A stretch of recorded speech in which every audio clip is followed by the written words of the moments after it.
Polk for a home run at the Iowa State Fair. Their first third and their first win, August 13th through the 23rd in Des Moines. From curling lines and shoot out of six, live music, livestock, and Iowa traditions, We hope you're enjoying all the great competition you're seeing here today. At the Iowa Girls High School Athletic Union, we're grateful for the incredible support that makes this event possible. None more vital or valued than the proud title sponsor, Iowa Farm Bureau. With me here today is Brent Johnson, president of the Iowa Farm Bureau, to explain why their organization invests in and supports the Girls Union. Thanks, Aaron. The Iowa Farm Bureau has been the title sponsor of the Iowa Girls High School Athletic Union for more than 2 decades now. The athletes competing here today represent the very best of our nation's student athletes, driven, dedicated, and committed to teamwork. At the Iowa Farm Bureau, we share those same values. Our farmers lead the nation not only in the production of corn, hogs, eggs, and ethanol, but also in the implementation of a number of innovative soil and water conservation practices which hold soil in place and reduce runoff. These shared values unite Iowa's student athletes and farm families. And our partnership with the Girls Union gives us the perfect opportunity to celebrate that commitment to excellence statewide. Thank you, Brent. We appreciate the Iowa Farm Bureau's ongoing support and the role you play in helping Iowa's girls shine.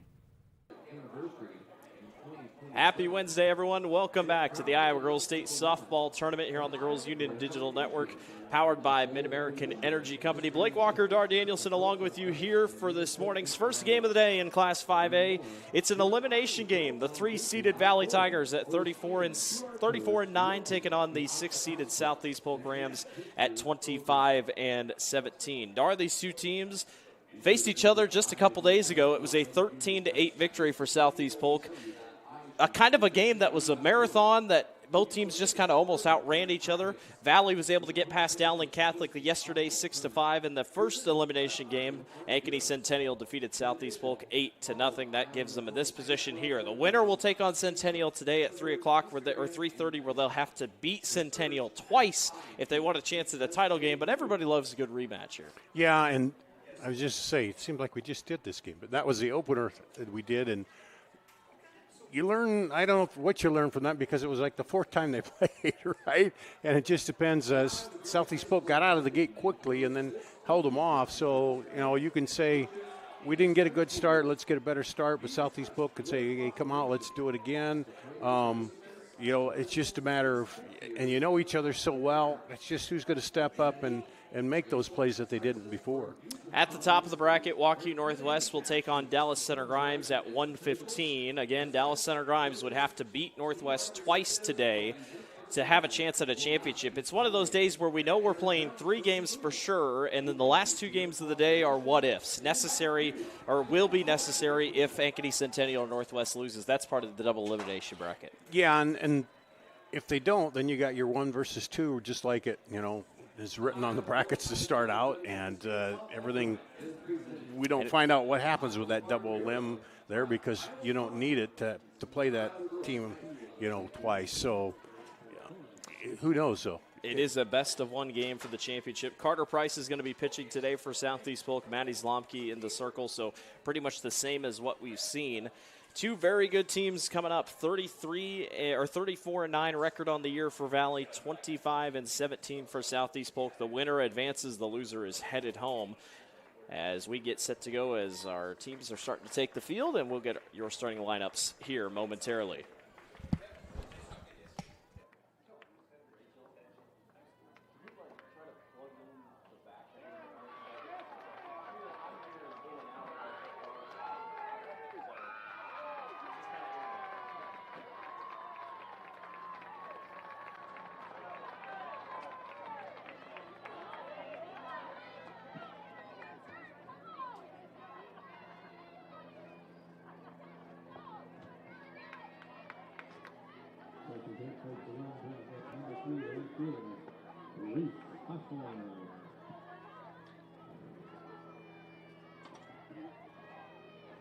Good morning, ladies and gentlemen, and welcome to Rogers Sports Complex in Franklin Field for this Class 5A elimination game between the Southeast Polk Rams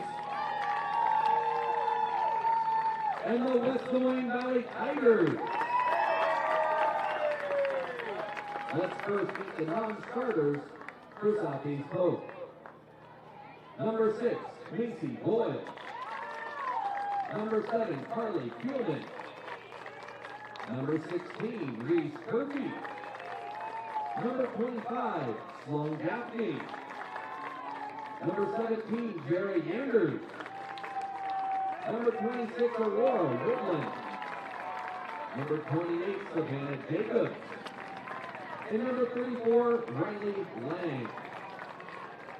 Assistant coaches for Southeast Polk are Cassie Harrington, Jada Long, and Paige Madison. And now, here's your starting lineup for the Rams. Batting first, playing shortstop, number 10, Allie Clark. Batting second, playing left field, number 22, Berkeley Rutland. Batting third, playing first base, number 11, Ivy Orozco. Batting fourth, the pitcher, number 24, Carter Price. Batting fifth, playing center field, number 9, Jaden Wood. Batting sixth, the catcher, number 1, Haley Amatri. Batting seventh, the designated player, Ella Wheatley. Batting eighth, playing second base, number 20, Lucy Wexstrom. And batting ninth, playing right field, number 31, Hannah Brooker.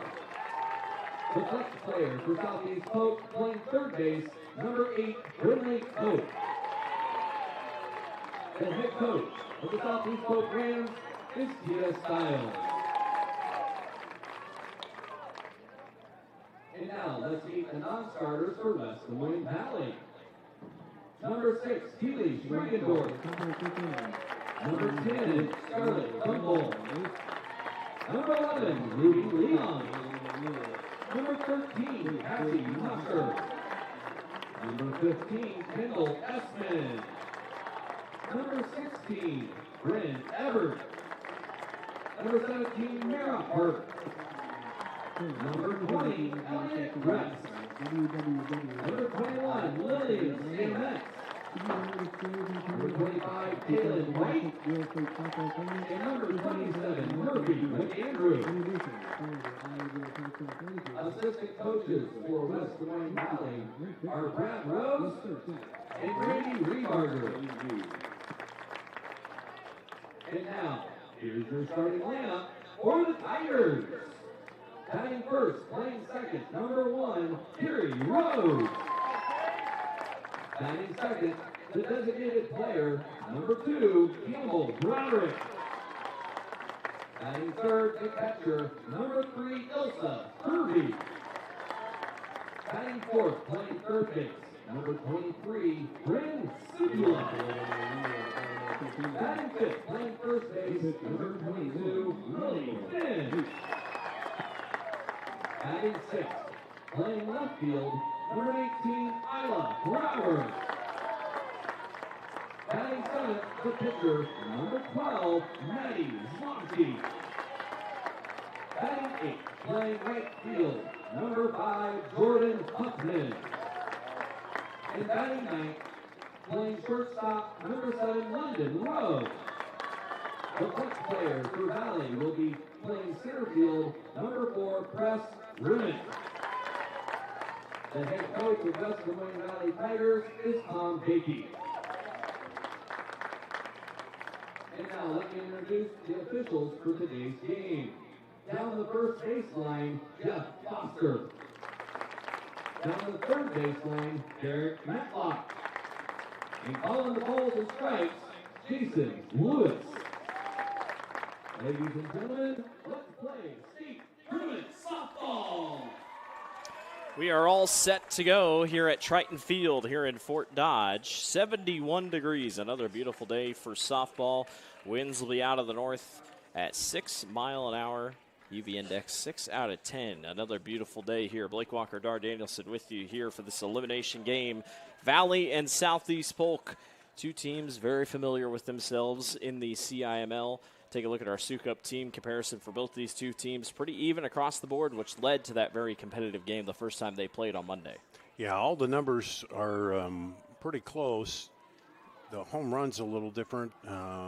Runs, everything is right within there. The thing that Southeast Polk did was jumped out early against Valley in that first matchup and, played the underdog and knocked them off. And so now they want to see if they can do that again. And Valley can say, well, we didn't play our first best game, got off to not a real great start. Let's come out and do a little better this time on this one and let them get that big lead to start. Now Valley, it's kind of been an off-kilter kind of tournament so far in the way that they came in only giving up 2.6 runs per contest, and they've given up 13 in the first game, 5 in the second game.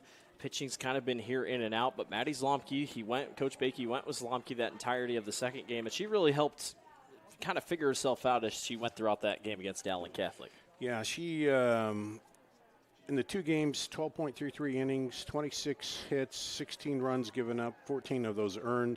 3 walks, 3 strikeouts, and 3 home runs for Zlomke.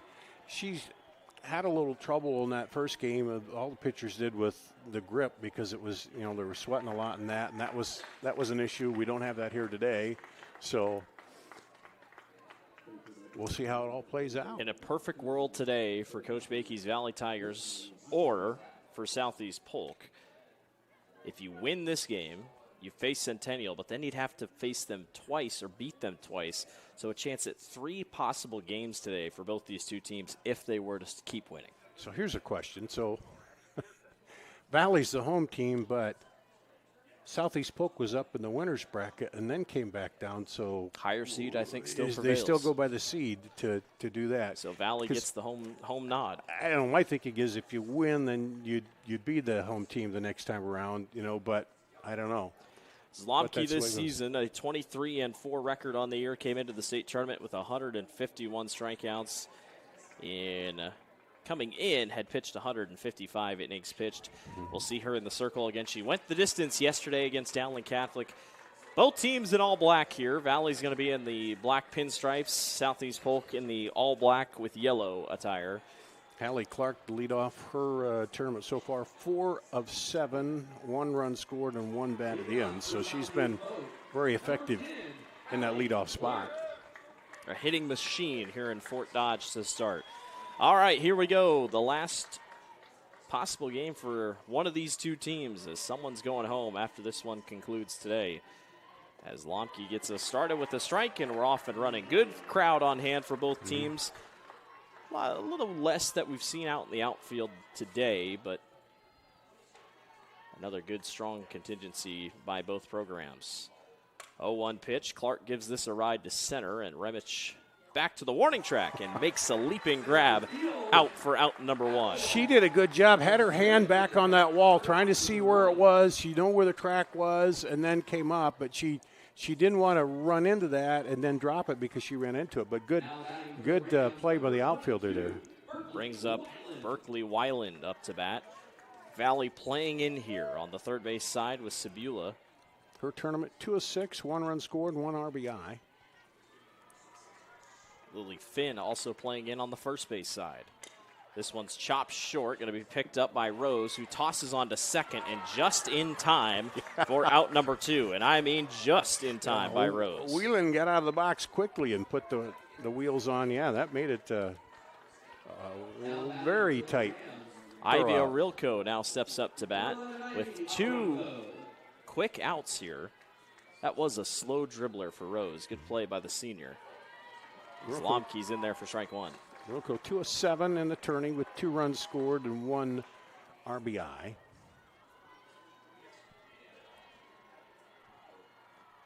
A 1 pitch. This sent out to left. Left fielder played in just a little bit to center. That's going to drop down for a single. Isla Brower was kind of pushed in more, wasn't really hugging that line. Noralco is on with a single, first hit of the day for the Southeast Polk Rams. I believe tallied 13, 14 hits in that first game against Valley. Carter Price came up big yesterday in the circle a couple times against Ankeny Centennial, just kind of let it slip away at the end. Now gets to see the hitting side here with 2 outs down and a runner on first. She lines that right back up the middle. Remich is right there, drops it momentarily. They're going to hold the runner at second base. And runners will be on first and second thanks to back-to-back knocks. And Carter Price is on base. Yeah, she was 2 of 6 coming in the tournament games so far. And adds another hit to it, So Southeast Polk seeing the ball well here in these last 2 at-bats after getting 2 quick outs with bats on balls. With a 2-out rally now here, so... Yeah. An IMT insurance substitution on a courtesy runner. Learn how you can be worry-free with IMT at imtins.com. I didn't quite catch who the runner is.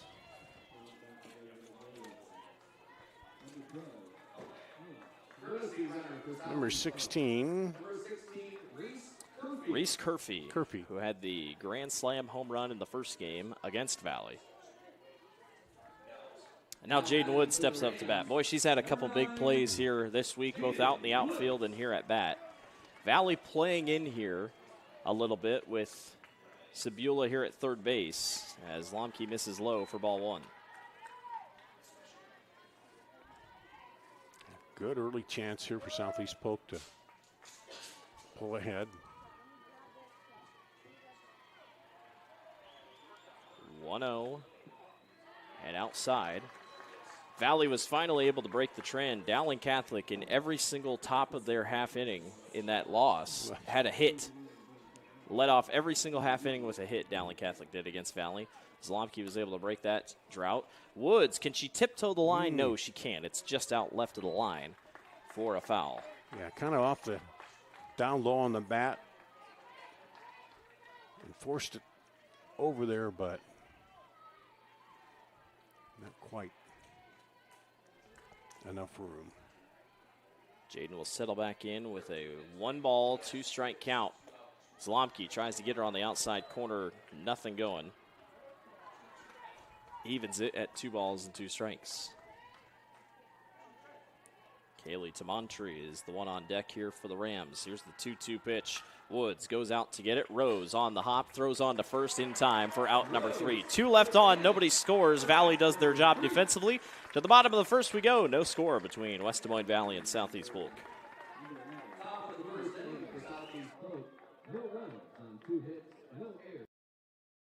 At MidAmerican Energy, we're one company serving 1.6 million people who all need energy that's available 24/7. That's why we work 24/7.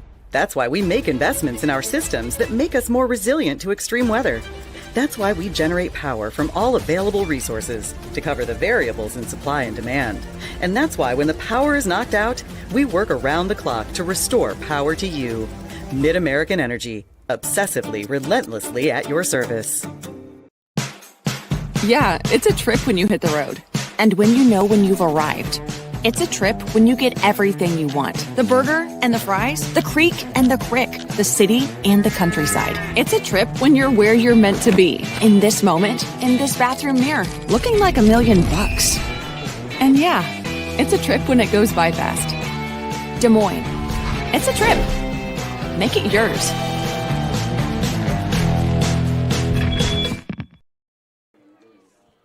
Bottom of the first we go, no score between Valley and Southeast Polk. Carter Price in the circle here for Southeast Polk, went the distance until the very end. Then Reese Curfew was brought in for Southeast Polk at the tail end. Carter held her own against Centennial for the most part. Reese gave up those runs that ended up in the run rule, but I've been impressed with Carter here these first 2 days, hitting and pitching-wise. Carrie Rose is 4 of 5 with 3 runs scored and an RBI in that leadoff spot here in the state tournament. Those are just the state tournament games, obviously.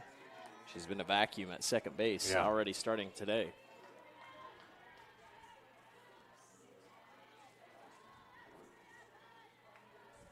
One-0 pitch. Rose gives this a ride deep center. Woods going back and making the grab for out number 1. Yeah, she just kind of turned about 3 steps back and an easy put out there. Brings up Campbell Broderick, the designated player, up to bat. Valley really hasn't changed much around, maybe anything at all here in their lineup. Same thing for Southeast Polk. Usually you get here to the state tournament, you're going to do exactly that. Broderick, with the infield playing in, gives this a ride to deep left, and that's going to go all the way to the fence. Went off the glove of the left fielder, Berkeley Weiland. Yeah, she had to turn around and try to find that as she was backpedaling, and Broderick came in 2 of 4. Clark, the shortstop, came all the way up just almost outside of the circle, almost shoulder to shoulder in a way with the pitcher, Carter Price. And now Valley's got a runner in scoring position, and Ilsa Hervey, the catcher, steps up to bat. Homered in the first game of the day, back on Monday. I think she homered in the other one too, didn't she? I don't have that stat in front of me. Yep, she's got 2 home runs, 3 of 6. 6 RBIs for her. A couple big at-bats for her. Price just misses on the outside corner. It's going to be a 1 ball and 1 strike with 1 out. And Valley with a runner in scoring position. Bats on balls here early for both teams, like we saw in this game on Monday. Price finds the pitch she wants to see and just misses inside. It'll be 2 balls and 1 strike with still 1 out down. Clark checking on second base, ready for a throw back by the catcher, Tamantri. If it gets down to it, 2-1. There's a good stop by Tamantri. It's going to be 3-1. Bryn Sabula is the one on deck for the Tigers here, as Valley trying to get in business here at the bottom of the first.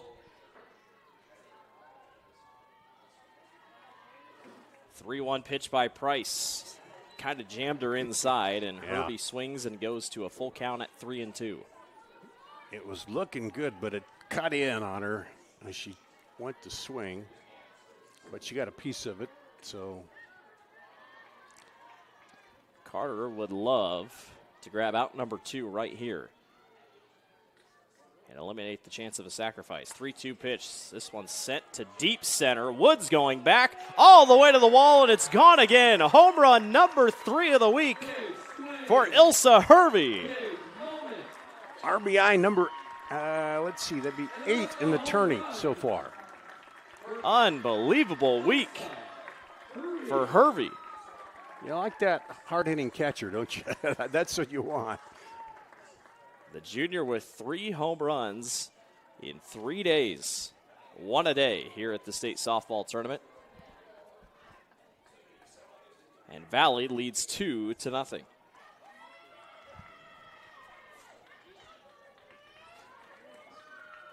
High in the air, just kind of carried for the most part. Yeah.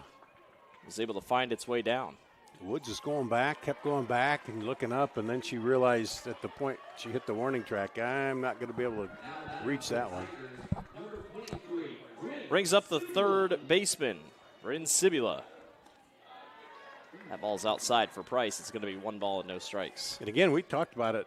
All the home runs are well over the fence. We haven't had one that's hit the top of the fence or anything like that. Balls that. That one just going to catch the zone on the bottom. It's going to be 1 ball and 1 strike here. Broderick was able to get to second base on that double out to left, and then Hervey able to finish the job. This one's fouled down the left field line. It's going to be 1-2. Coach Bakey telling her, just keep hanging in here. Good couple long at-bats. Try to wear the pitcher down a little bit.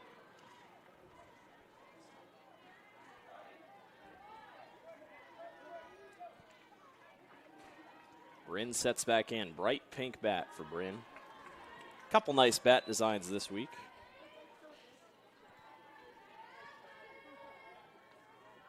Counts even at 2-2 here. In the bottom of the first, Valley able to jump out early. Sabula fouls it into the net, stays at 2-2.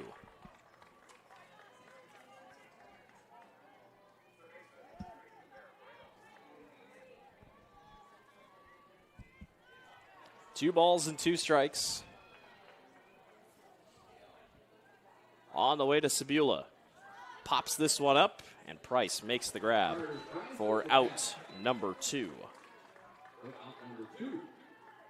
And it brings up Lily Finn. Has a home run this week for the Tigers. Yep. 1 of 6, that's the home run. 4 RBI, and 1 run scored. It was a big home run. Yeah. Nice first pitch by Price. Just going to get in there at the top of the zone and make it 0-1. And if you're Carter, you got to put that behind you. Quick 2-run home run. Now, granted, Southeast Polk trailed in that first game as well against Valley. Yeah, they went back and forth. Yeah, back and forth for a while, and then eventually a couple shutout innings defensively by the Rams were able to pull away, and Valley just didn't have enough at the end in what was a track meet. Even count. Price able to hug the zone, and it's 1-2. Lily trying to keep this half inning moving here for the Tigers. She's the 5th batter up here so far. Here comes the 1-2 by Price. Chopped foul.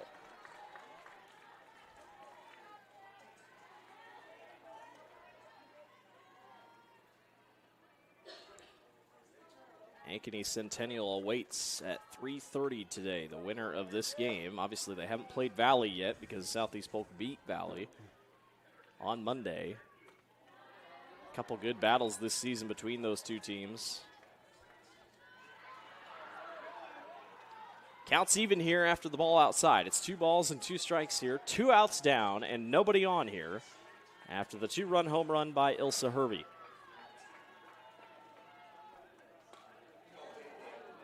Strong hit fouled to the dugout side.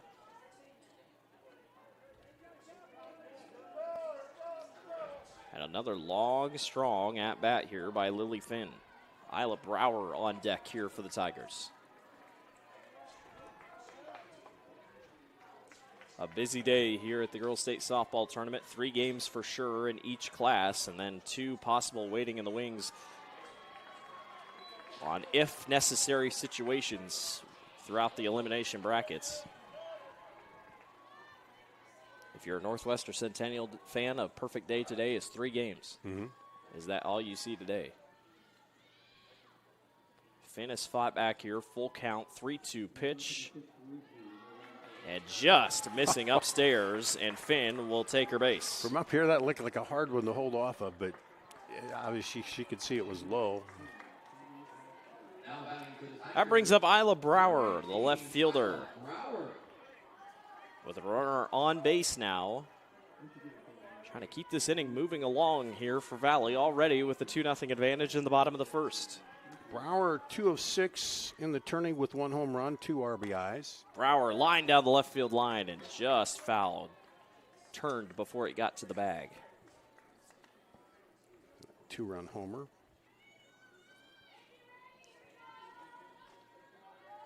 Valley making their 20th state tournament trip in Coach Bakey's 30th season at the helm. 23rd appearance overall for the program. Southeast Polk making their 2nd straight trip here to the state tournament, 13th in program history.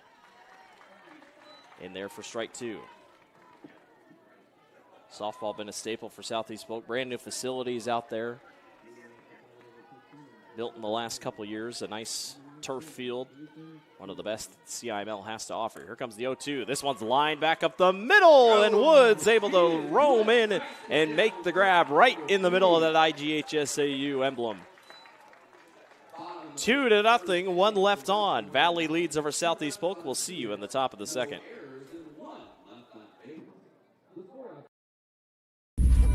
If you grill it, he will come.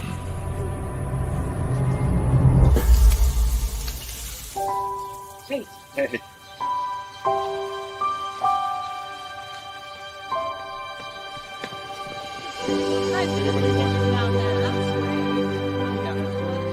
Is this heaven? Nope. It's fairway.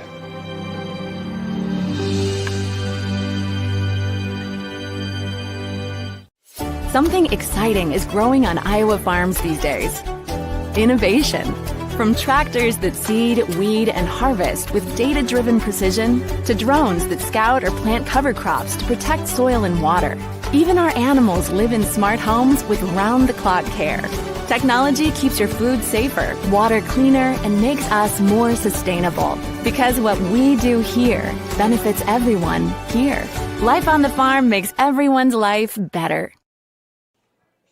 Top of the second we go. Valley leads over Southeast Polk 2-0. Blake Walker, Dar Danielson along with you here this morning in this elimination game between West Des Moines Valley and Southeast Polk.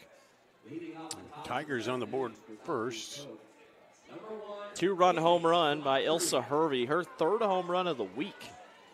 Tamantri, 1 of 5 coming into the tourney, 1 run scored, 1 RBI. Kaylee's been great behind the plate for Southeast Polk this week. That one's going to be fouled back. And the count will be 0-1. Hey, you mentioned their softball, baseball redone, but they've pretty much That been whole going through the whole facility. That football stadium is beautiful. Beautiful. 0-1 upstairs. Southeast Polk, a dynasty in the last 5 years, 4 championships, all in a row.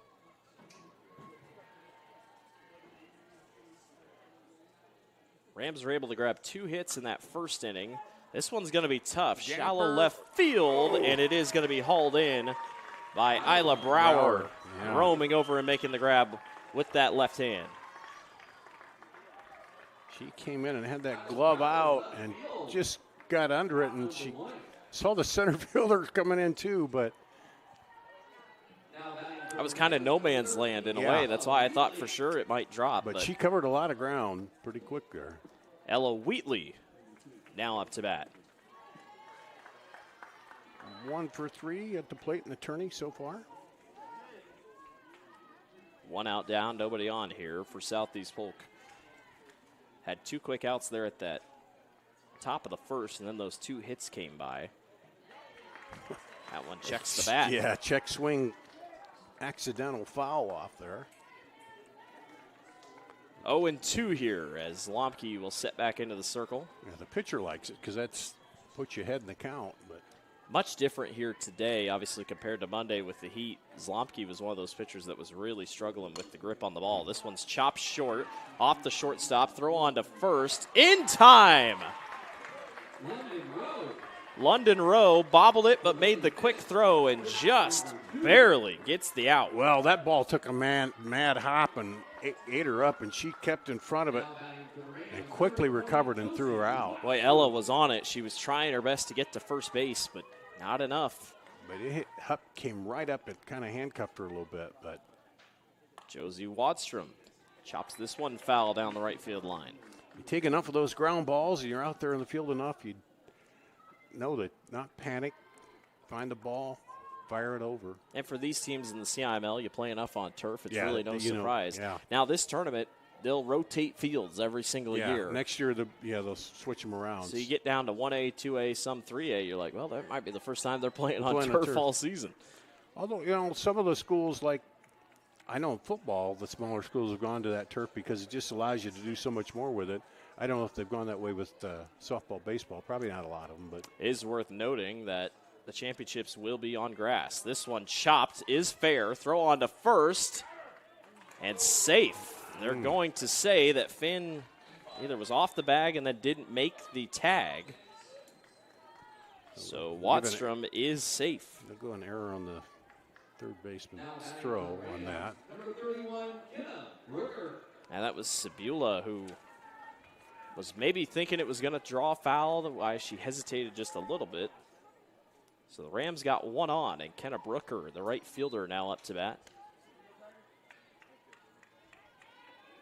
Just her second at bat in the tourney, 0 for 1. 1 ball, no strikes. 2 outs down. Here's the pitch by Zlomke. This one's popped up, shallow left field. It's going to drop. That ball is fair. Southeast Polk goes all the way to third, and now runners on second and third as Wheatley stayed aggressive on the base paths.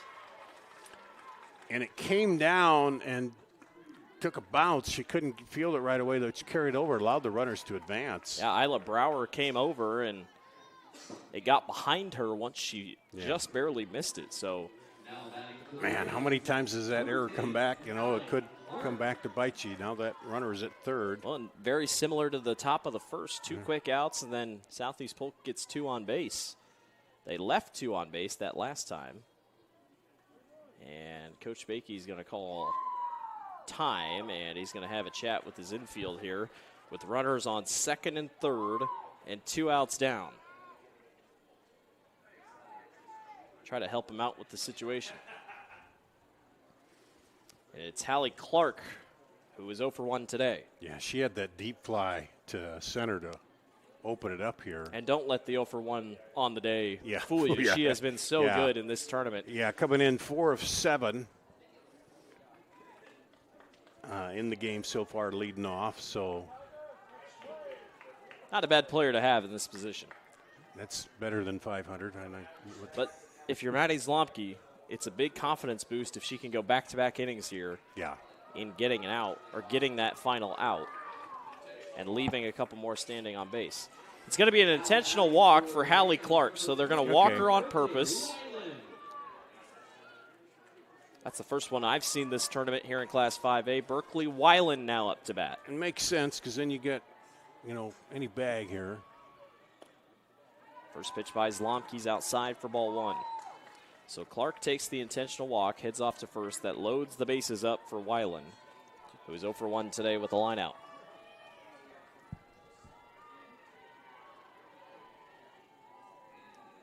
1-0 pitch, chopped short and foul. Yeah, and those coaching decisions, too, not always just about who you play where, but how you manage. You know, they got an error, but okay, so let's walk the big leadoff hitter and not make that error. Hopefully you strand that runner over there at third. 1-1, upstairs to 2-1. If you're Weiland, you can stay patient here. A walk brings home a run.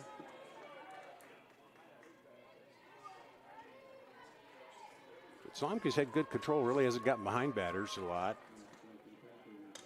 Weiland popped up, that will drop. 1 run scores. Here comes the second. A 2 RBI single. Seeing eye single, she just put the bat out there and let it pop right out into the right center. Southeast Polk has tied it at 2 apiece. This seems familiar. Very familiar to what we saw. One team goes ahead, the other team comes back. Rilko now steps up to bat. She's singled in her first at bat. Sends this to right. That's going to get down. Coach Stiles sends the runner. Play at home, not in time. And Southeast Polk has the lead, 3-2. Off the bat of Ivy Orilko. All on 2 outs.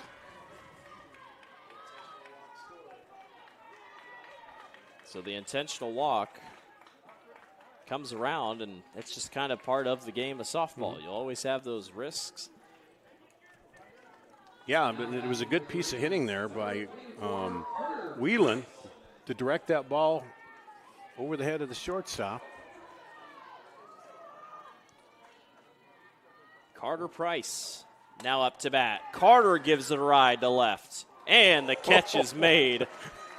Isla Brower says, I got to stop the bleeding. That's exactly what she does. Well, 2 will be left on. Speed was coming out pretty good on that one. But 3 score, 3-2, Southeast Polk leads. We'll be back. At MidAmerican Energy, we're one company serving 1.6 million people who all need energy that's available 24/7. That's why we work 24/7. That's why we make investments in our systems that make us more resilient to extreme weather. That's why we generate power from all available resources to cover the variables in supply and demand. And that's why when the power is knocked out, we work around the clock to restore power to you. MidAmerican Energy, obsessively, relentlessly at your service. Whether you volunteer or hang with friends, play pickleball, read or follow trends. No matter what your retirement style, you deserve healthy eyes and a healthy smile. Some Medicare plans don't cover vision or dental. With Delta Dental, you can save on what's essential. Get coverage and take care of your health. It's peace of mind, so treat yourself. It's more affordable than you might think. Give us a call or visit this link. Welcome back to the bottom of the second. Southeast Polk leads over Valley 3-2. How about 3 runs in the top of the second for the Rams? Pressure back on Valley as Maddie Zlomke steps up to bat in this pitcher versus pitcher duel here to start the bottom of the second. Yeah, 3 runs and 3 hits and 1 error in that. Zlomke in the tournament so far, 3 of 7 at the plate. So trying to gain a little bit of momentum back going her direction after that last half inning in the circle. And that last out was, that ball was kind of screaming out there, and the left fielder, though, got a beat on it and was able to snag it. Brower did a really nice job. That one hits her, and off to first goes Maddie Zlomke after the hit by pitch. Brings up Jordan Huffman, the right fielder for Valley, with a runner on first and nobody out. Courtesy runner, IMT Insurance Substitution. Learn how you can be worry-free with IMTINS.com. Lily Stemets up to run now for the Tigers. Courtesy runner for West Des Moines Valley, number 21, Lillian Stamets.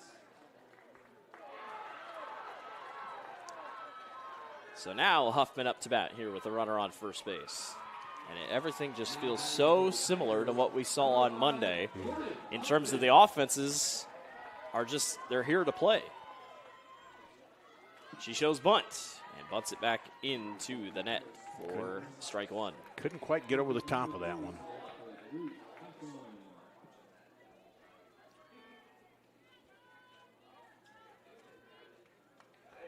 Really a big thing for both these two teams is you just can't panic in a game like this. Yeah, you I don't think either team really did on Monday or Tuesday.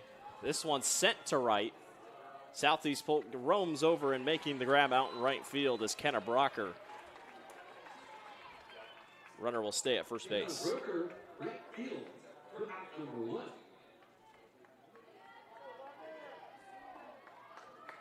London Rowe, the shortstop, has made a couple plays today already on defense for the Tigers. Now up to bat. Rowe shows bunt for ball one.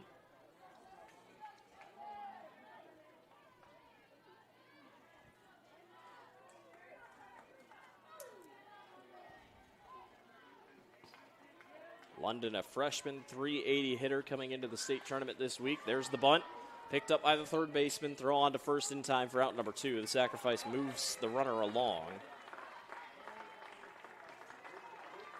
That puts us back to the top of the batting order here with Carrie Rose up to bat. So this is who you'd want with a runner in scoring position if you're Valley. Yeah, she's been, deep fly out the center. Her first time up, but Carrie hitting over 500 coming into this week. And with 2 outs down, she gives this a hot shot ride down the right field line, but it is foul. Yeah, and now it was 4 or 5 coming into this game in the turning.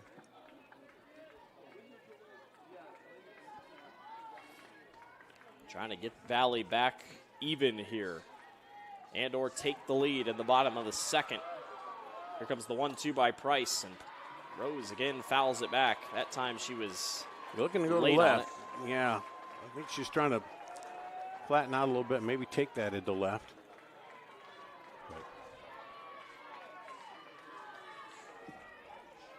She's behind here. No balls and 2 strikes. Big out looming for Price. She's upstairs for ball one.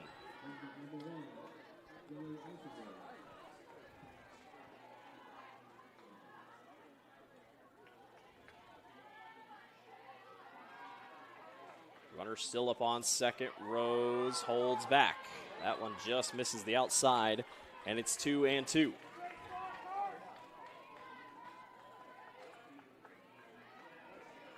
Carey came in 26 walks on the season this week, most on the team.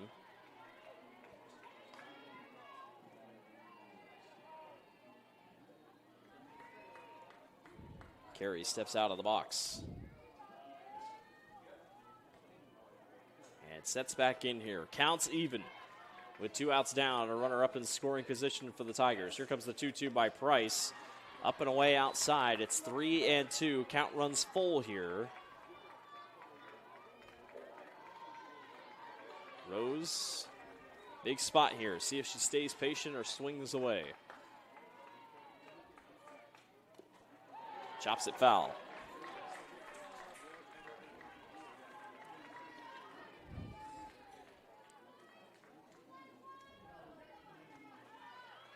In a back and forth game like this, any inning where you can give up nothing.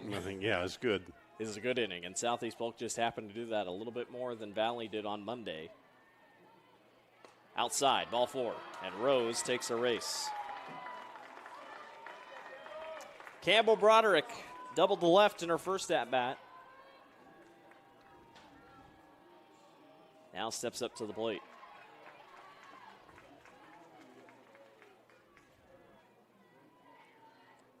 Tabantry and Price have a chat here before they get ready for this next at-bat. Runners will be on first and second with still 2 outs. Now batting for the Tigers, number 2, Campbell Broderick. And Broderick steps up to bat. Designated player, don't see her out in the outfield today.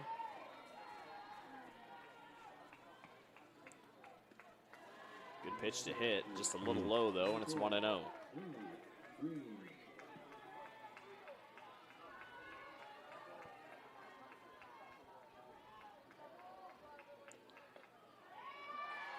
Price misses inside, and it's 2-0.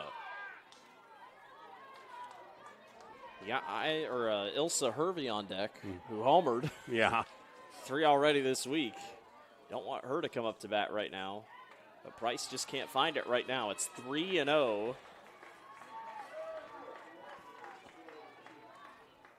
Well, that first one came in, and I think she thought it was a strike. It was a ball, and that kind of. Then she's been trying to work inside, outside. 3-0. There's the strike for Price, able to get it down the middle as Roderick held back. Still a hitter's count, though, 3-1.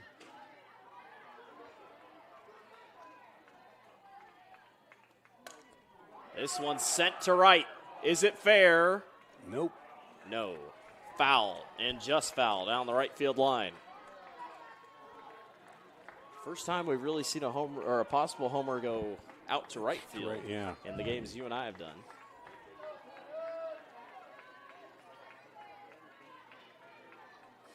Far right. We've seen a right center, but down the line, and then you're looking at that pole over there and seeing if it's going to get out, or if it hits it, it's a home run. 3-2 upstairs. It's a walk, back-to-back walks. And the bases go juiced for Ilsa Hervey, who homered in her first at-bat. And it looks like we will be seeing a pitching change here for Southeast Polk. And it looks like the Rams are going to go with Carly Kielman. So it'll be an IMT insurance substitution. We're going to step aside for a quick break, and when we come back, we'll catch up with it. Bases loaded here. Southeast Polk leads Valley 3-2. At MidAmerican Energy, we're one company serving 1.6 million people who all need energy that's available 24/7. That's why we work 24/7. That's why we make investments in our systems that make us more resilient to extreme weather. That's why we generate power from all available resources to cover the variables in supply and demand. And that's why when the power is knocked out, we work around the clock to restore power to you. MidAmerican Energy, obsessively, relentlessly at your service. Yeah, it's a trip when you hit the road. And when you know when you've arrived. It's a trip when you get everything you want. The burger and the fries, the creek and the crick, the city and the countryside. It's a trip when you're where you're meant to be. In this moment, in this bathroom mirror, looking like $1 million. And yeah, it's a trip when it goes by fast. Des Moines. It's a trip. Make it yours.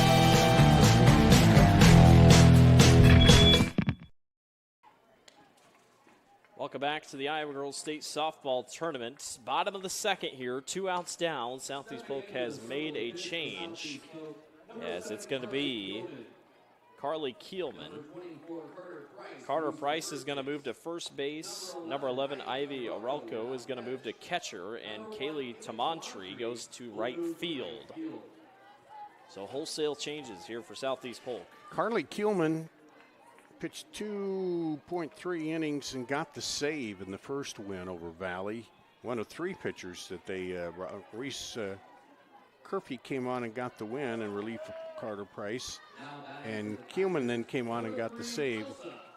Dangerous batter up here for Valley with Ilsa Hervey. Homered in the first. She's already homered twice this week up to today, so now 3. And no place to put her with the bases loaded. 1-0 by Kielman, and that one's low and away, ball 2. She's being a walk ties this game back up at 3. Being careful, but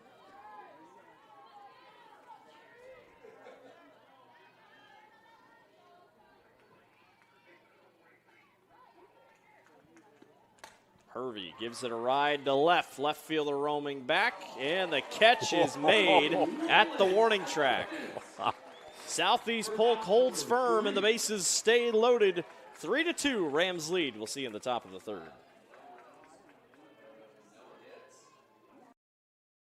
At MidAmerican Energy, we're one company serving 1.6 million people who all need energy that's available 24/7.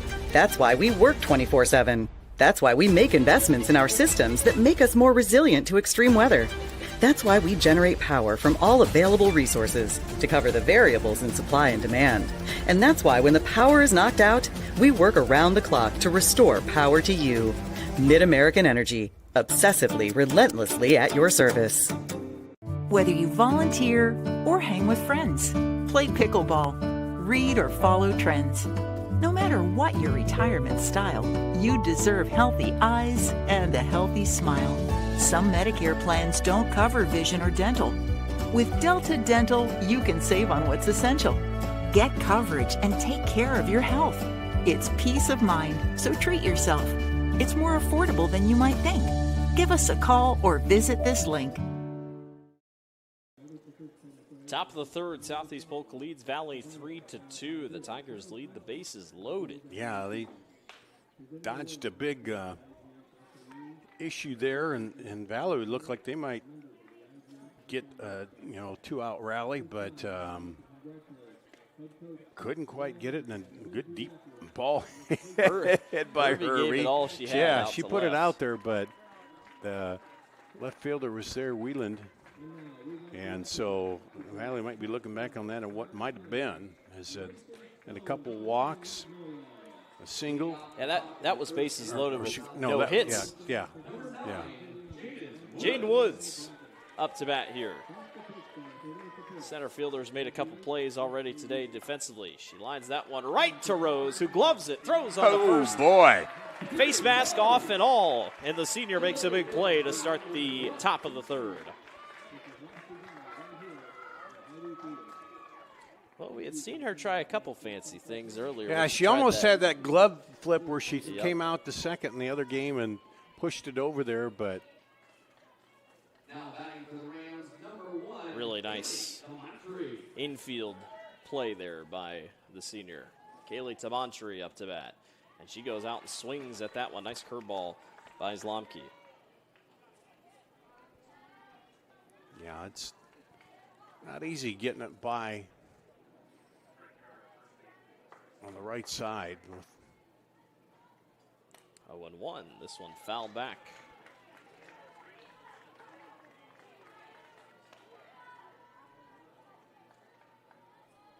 Quickly behind. No balls and 2 strikes here.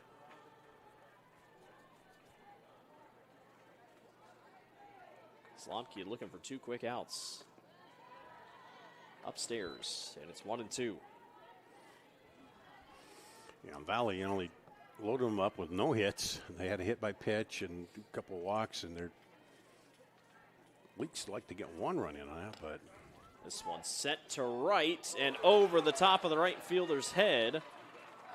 Jordan Huffman couldn't get to it. And it's a double by Kaylee Tabantry. She was playing pretty shallow, and that just popped right over her head. A Channel Seed extra base hit. All extra base hits today brought to you by our friends at Channel Seeds. Channel Seeds, the enhanced Channel Seed brand, is here to help farmers like you up your game and rise to the challenge. Learn more at channel.com/rise. Ella Wheatley lined out in her first at-bat. She's got a runner in scoring position here with just 1 out down for the Rams. She shows bunt. Down the first base line. Throw on to first is in time, but the sacrifice moves the runner along. And now Josie Watstrom reached on an error in her first at-bat. Steps up to the plate with her runner on third, but 2 outs down. Yeah, she reached on an error and then scored.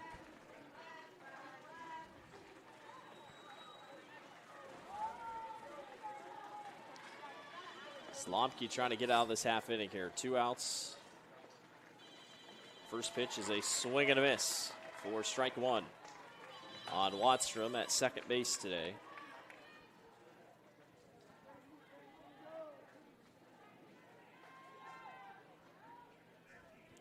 Sun out and shining here in Fort Dodge. Here comes the 0-1 and outside for Zlomke. Another beautiful day, a high of just 76 this afternoon. Temperatures reached almost near 100, felt like 100 on Monday. Ball outside, makes it 2-1.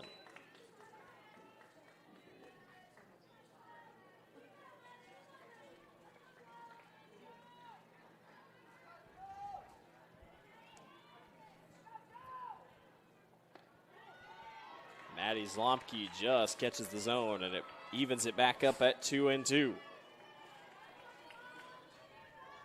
Kenna Brooker on deck for the Rams. She singled in her first at-bat today. Here comes the even 2-2 pitch by Zlomke. This one's sent to left, and the catch is made for out number 3. One left on, nobody scores. 3-2, the Rams of Southeast Polk lead over the Tigers of Valley. We'll see you in the bottom of the third.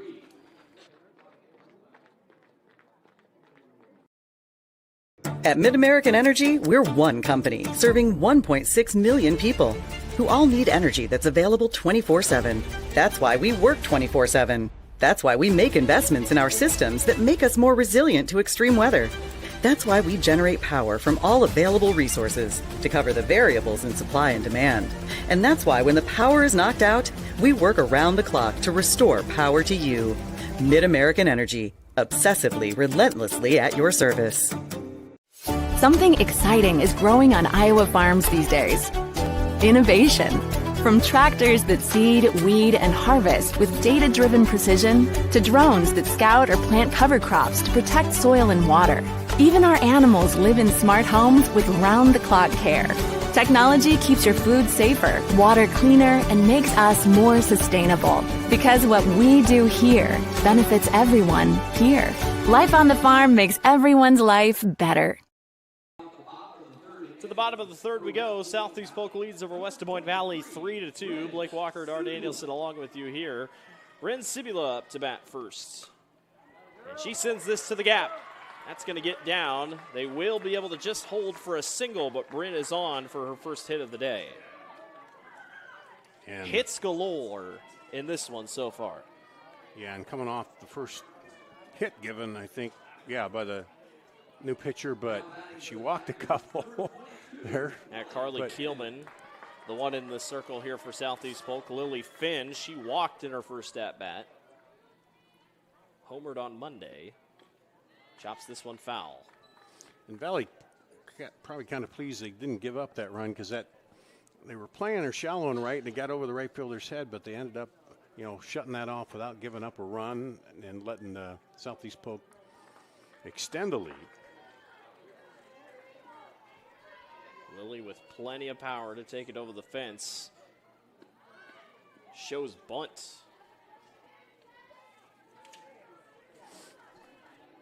So runner stays on first base. Yeah, you wonder if they're going to just I don't know if they try to move it. I assume it was a ball. Maybe he never said anything. I don't know. We'll wait and see what he calls here when he officially gives us the number if he does. Nope, holds back. There's the bunt again. Fouled back. Well, now it's 1-2. Did not look comfortable on that. That pitch came in trying to deaden it, but it. So it's 1-2 with the runner on first base and nobody out here for Lily. Look at her season stats. Been a very solid player here for Valley. And a strikeout for Carly Keelman. Just a little lobber in there that held off on. And first strikeout of the day for either team. Coach Bakey having a chat with the home plate umpire here about something.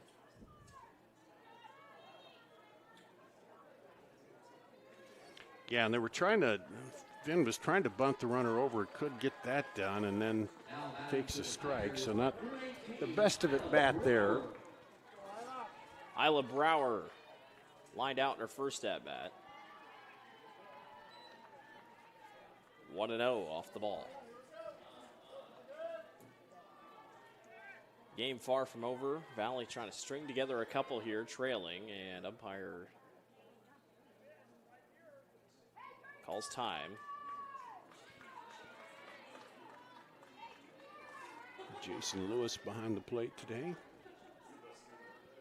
1-0. This one's sent to right. That's going to get down for another hit. Valley holds at first and second. Bakey wanted to go to third. I don't think Bryn was looking. Yeah, and because if she goes to third, that made it more interesting because as she held up, the throw kind of looped in there. But if she's on to third, it makes it that shortstop would have had to cut that quick and turn. I think Bryn kind of made her own decision as she got to second base. It brings up Maddie Zlomke. She was hit by a pitch in her first at-bat. Got stranded at third. First pitch is low and away, and it's 1 ball and no strikes. Valley loaded the bases up in that last half inning, but couldn't do anything with it. And that was on no hits. Now they've got 2 here. Yeah, and that was the Carter Price went out, and Keelman came in. And she got off to a little slow start in the circle and walked a couple, but ended up, they came away clean. Yesterday, going so deep in the Lost Ankeny Centennial. 1-1, Zlomke gives it a ride to left, and Woods misses. Goes all the way to the fence. 1 run is in, and it is a triple for Maddie Zlomke. Going to be a double with the extra base.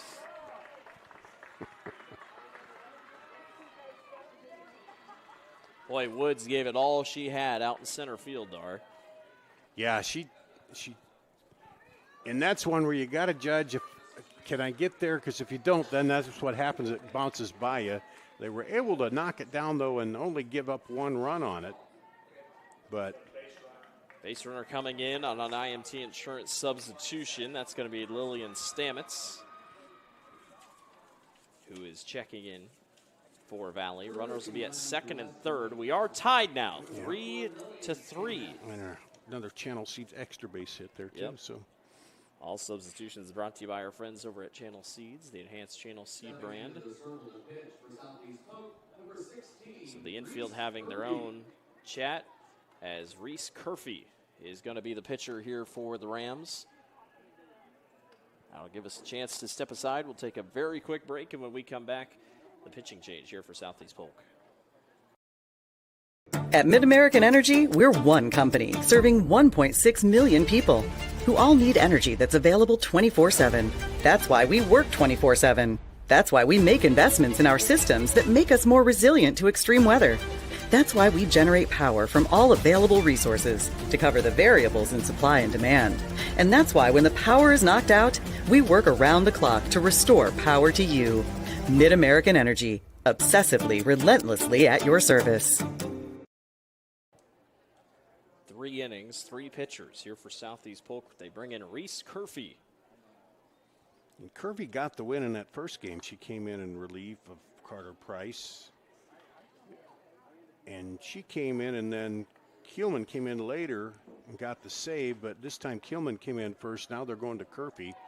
And again, trying to cut off the momentum here right now with 1 out and 2 runners on. Runners at second and third here. Sabula started the inning off with the single. Lily Finn struck out, then Brower singled, and then Maddie Zlomke doubled. Jaden Woods gave it all she had out in center field to go get that last ball, and now Jordan Huffman now up to the plate with 1 out down and 2 on. And Curfey's in there for strike 1. Curfey a little bit of a lower, slower windup.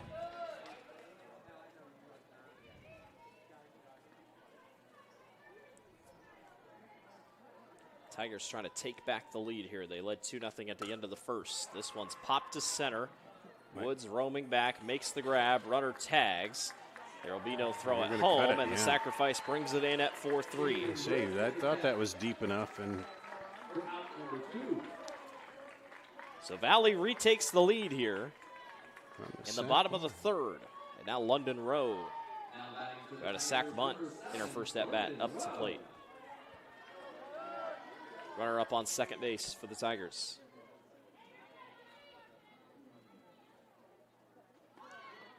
Bunt showed. They go to third. Nobody back in second. Nobody covering because, everybody had to come in on the bunt. But that's one of those cases where, Huffman, she didn't get a hit, but she got the sack. And sometimes you know, you look at her batting average, oh, that didn't look so good, but it's a sacrifice. 0-1, swing and a miss, strike 2. Rowe went to go get it. It's meaning you have to do the things you need to do at the time, and that was perfectly put out there deep to get the run in. 2 outs down, runner in scoring position here. Swing and a miss. Back into the glove for strike 3. So Curfew does her job to get out of it, but Valley scores 2, leaves 1 left on. Tigers lead 4-3. We'll see you in the top of the 4th. Yeah, it's a trip when you hit the road. And when you know when you've arrived. It's a trip when you get everything you want. The burger and the fries, the creek and the crick, the city and the countryside. It's a trip when you're where you're meant to be. In this moment, in this bathroom mirror, looking like $1 million. And yeah, it's a trip when it goes by fast. Des Moines. It's a trip. Make it yours.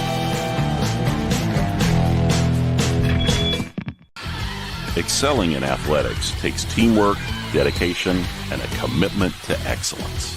These are the same qualities that help our pig farmers and our communities thrive. The Iowa Pork Producers Association is proud to support statewide high school athletics and the student athletes who make us all proud. Visit iowapork.org/WeCare to meet the people behind the pork and hear about our winning approach to caring for our pigs, the environment, and our communities. Top of the 4th inning, West Des Moines Valley leading over Southeast Polk 4-3 is your score. Reese Curfew now batting here. Had that grand slam against Valley on Monday.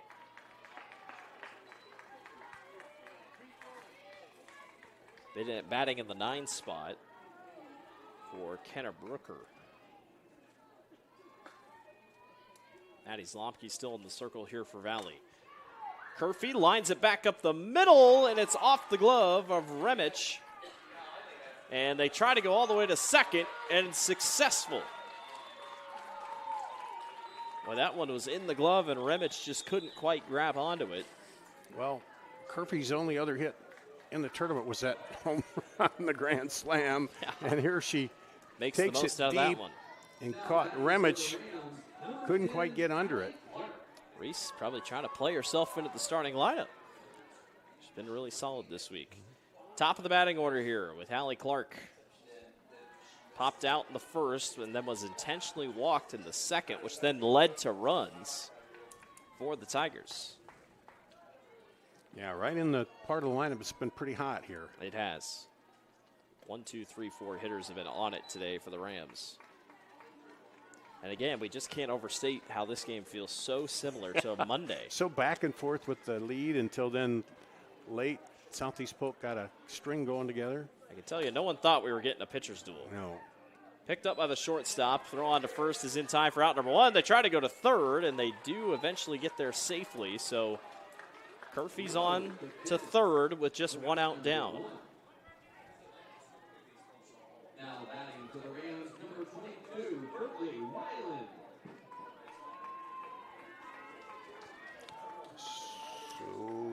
Berkeley Wyland up to bat. Yeah, now the tying run over at third with 1 out. So yep, 1 of 2 today is Berkeley. That one just catches the zone for strike 1.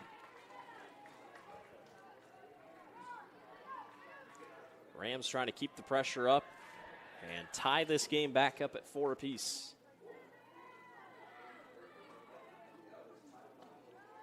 They try to get the runner back at third, and Curfew was on it way before. Yeah. That was a little dangerous. If nobody was watching, yeah, that could have gone out to the outfield. Good thing the third baseman was awake over there. Sevilla Otherwise, was on it. The tying run would walk home. Count even at 1-1. Zlomke lobs that one upstairs, and it's 2-1.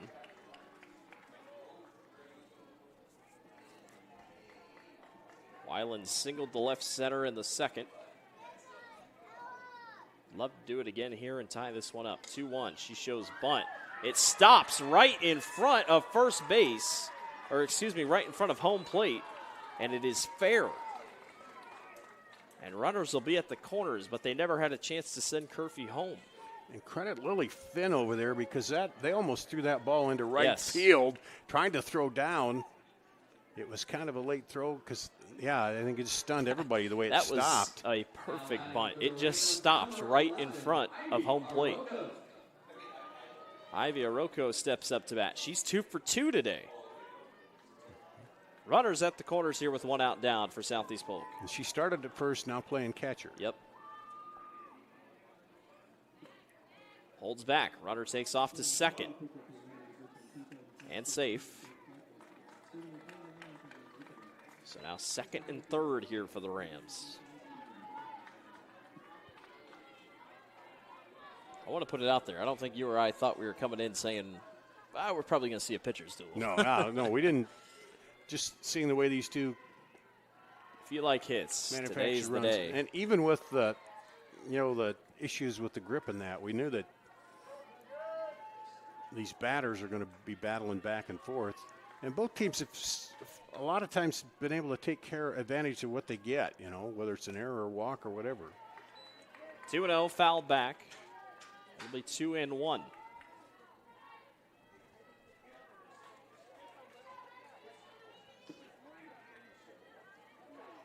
Rocco looking for her 3rd hit of the day. Gives it a ride to center. Remich roaming back, making the grab. Runner will tag up, and we are tied at 4 apiece on the sac fly.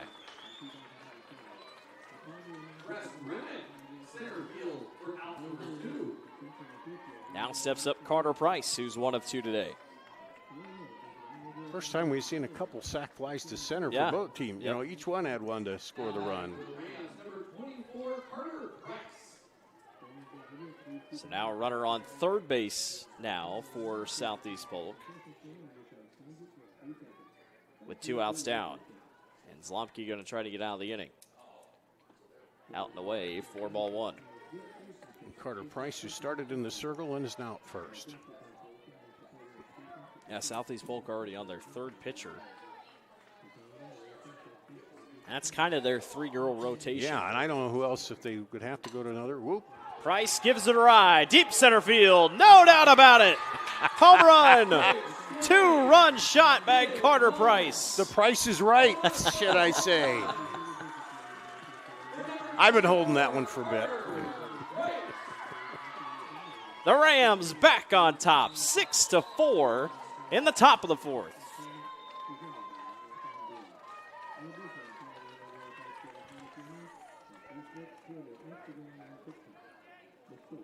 And back in 4th we go. A 3 spot here in the 4th by the Rams after a 3 spot in the 2nd.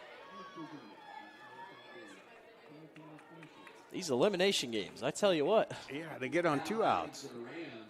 Well, even in the first game, yeah, it was the first game of the tourney, it was hits, just same thing. Jaden Woods now up to the plate. She's 0 for 2 today. Slomke's in there for strike 1. Yeah, we haven't had a chance to get out and talk to the players, but I don't know, well, okay, we're playing them again. Is that good or bad? You like that? Or maybe you do because you know them. And 1-1. Out and away for 2-1. Winner of this game plays at 3:30 against Ankeny Centennial. But then they would have to beat twice today if they want a chance at a state title. Centennial's only lost 3 games all year. So you're telling me there's a chance? There is a chance. There is a chance. State tournament, anything can happen today. Yeah.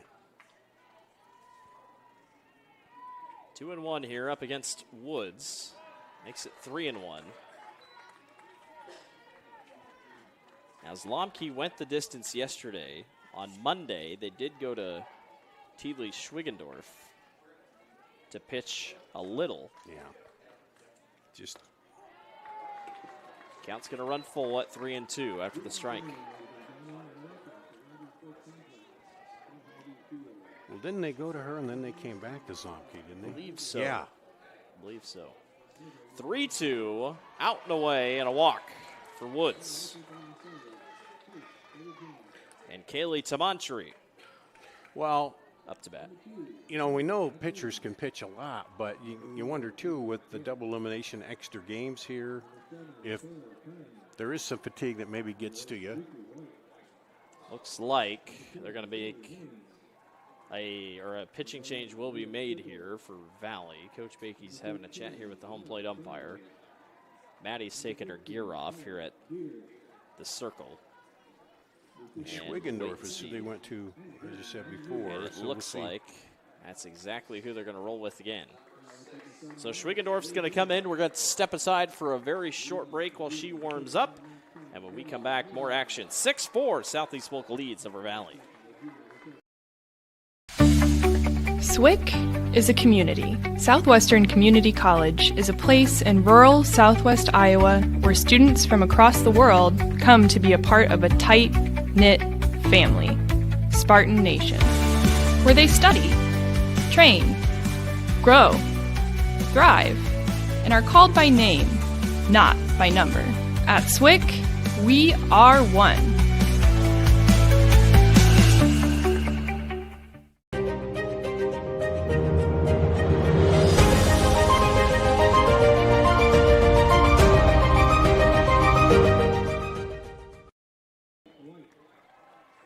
Still top of the first, and West Des Moines Valley has made their first pitching change of the day with 2 outs down. It's an IMT insurance substitution. Learn how you can be worry-free with IMT at imtins.com. Blake Walker-Dar-Danielson with you here. Saul Thiele in a little bit of that first game on Monday against Southeast Polk. Yeah, give up 4 hits, 2 runs, 1 earned run, walked 2, no strikeouts, and Valley trying to hang on here. Already given up 3 runs here in this half inning as the Rams have retaken the lead. It's been back and forth. Valley led 2-0 after the first. Southeast Polk scored 3 in the second to take back the lead at 3-2. Then Valley scored 2 in the bottom of the third to make it 4-3, and now Southeast Polk has responded with 3 of their own to take the lead 6-4. And it's the right fielder, Kaylee Tamantri, who steps up to bat. She's 1 of 2 today. Doubled her last time up. Schwigendorf is upstairs for ball 1.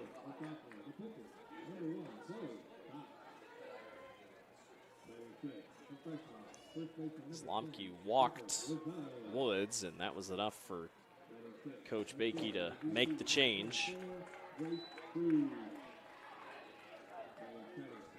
Runner on first base here for Southeast Polk with 2 outs.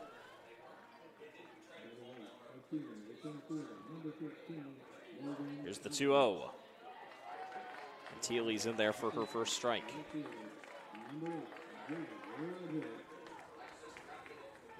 And in a game like this, Valley obviously has faith in their offense to get things done, but once again, it just comes back to their defense. Same thing we saw in that Dowling Catholic game. This one's fouled back.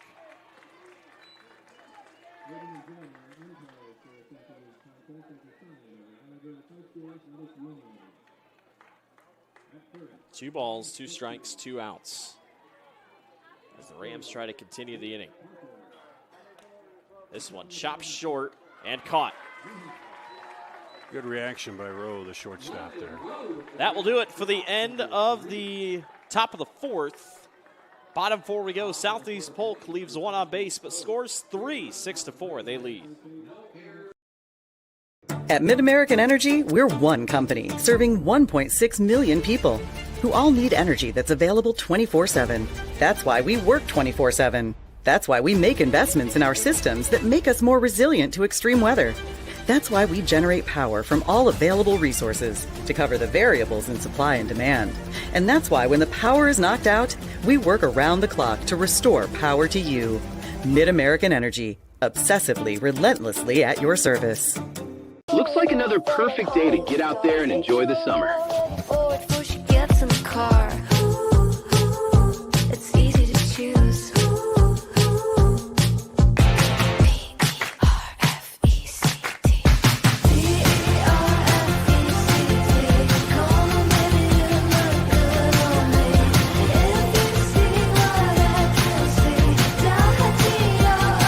Iowa State Fair, August 13th through the 23rd. Ready to roll here in the bottom of the 4th inning. Top of the batting order here for the Valley Tigers, Carrie Rose. Popped out in the first and walked in the second as Valley trails by 2, looking to get things back rolling. Rose sends it to left, and that's going to be down for a single. Good start here for Valley. First pitch into left. One thing we don't see here with this artificial turf is, sometimes in the other fields you see the players massaging the batter's box and moving the dirt around and digging in and all that. There's none of that here because it's all set, and the batter's box never disappears as the game goes on because it's all permanent. Campbell Broderick up to bat. First pitch by Curfew is in there for strike 1. Some of them, get quite elaborate moving around, but if you remember a couple innings ago, Valley left the bases loaded and didn't get anything in the bottom of the second. 0-1, Curfew just misses. Counts even at 1-1.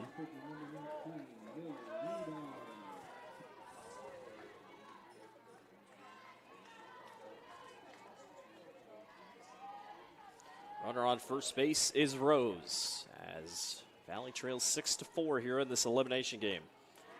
Upstairs, and it's 2-1. Yeah, with the hitters you got here behind Rose, you don't try to small ball it here because they got some pop in the bat. I don't know. In these games with this offense, I don't know if you do want a small ball. A lot of faith not right in your now. hitters. Yeah, you trust them to go up there, and now Broderick's worked it to a 3-1 count. Curfew just misses low to make it 3-1. Still nobody out.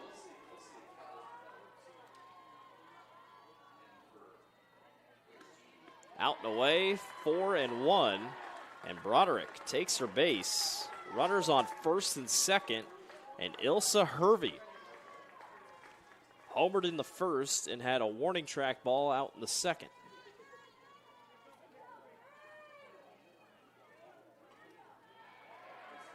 Short little meeting here in the infield. Carter Price having chat here with Curfew. Price is like, hey, I've been against her. Here's what I did if it works. Yeah. Don't hang it over the middle. Yeah. Hervey will make you pay.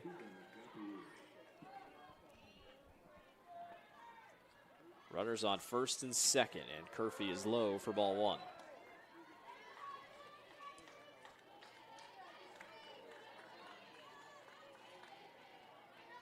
Back and forth we've gone here in this elimination game between Southeast Polk and West Des Moines Valley. Here comes the 1-0 pitch by Curfew. In there for strike 1. Well, Curfew, certainly, she's come in late in that other game. She knows how to come in and pitch under pressure when, you need to shut off a rally.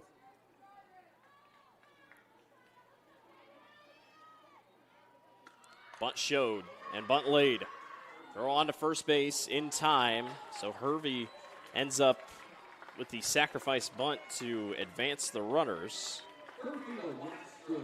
So it brings up Bryn Sabula. 1 of 2 today for Sabula.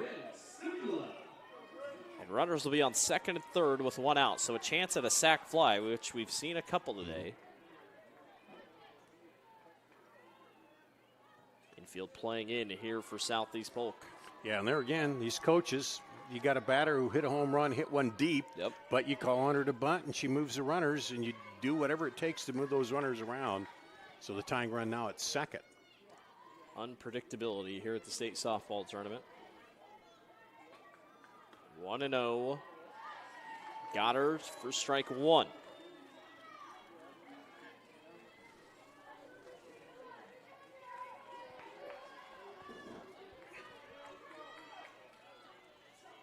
Runners on second and third here.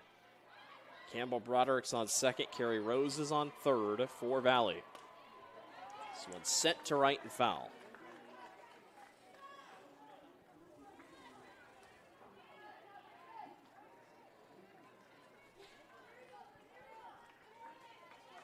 Big spot here for the Rams, trying to hold on to this lead. And Rose, we know, with good wheels, so if a lot of balls still left to be played here as we're just in the bottom of the fourth. Swing and a miss. Strike three as Sibula sits down. Big strikeout for Curfew. And up goes Lily Finn. Walked in the first, then struck out in the third. Boy, Southeast Polk would love to get out of this one. Runners on second and third here for the Tigers. Good pitch to hit, and Finn holds back at 0-1. Coming up after this game, Dallas Center Grimes takes on Waukee Northwest. It's an elimination game if you're a Dallas Center Grimes fan. Mustangs lose, they are out. If they win, they'd have to beat Northwest again later tonight. And it's continue the quest for back-to-back titles if you're a Northwest fan. Northwest a winner a couple years ago, then Pleasant Valley won back-to-back. Northwest then won it all last year. 1-1. Line to left. That's down for a hit. They send both. One run is in. Play at the plate, not in time. But Valley does get one run back. 6-5 is your score. Credit out to left field in Berkeley Weiland, who was able to get the throw in time and limit the damage. 6-5 is your score. We head to the fifth. Southeast Polk leads over Valley.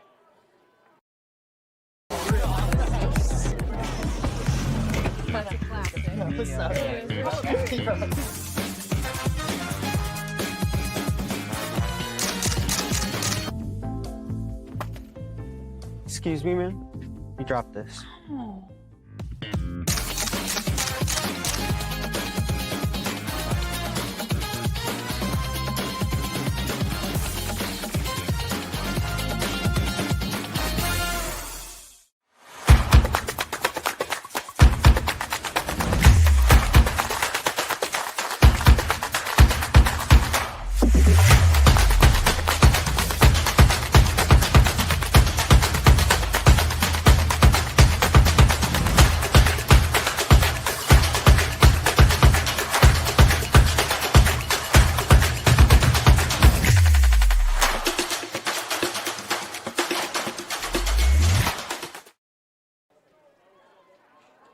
Top of the fifth inning here. Southeast Polk leads over Valley 6-5.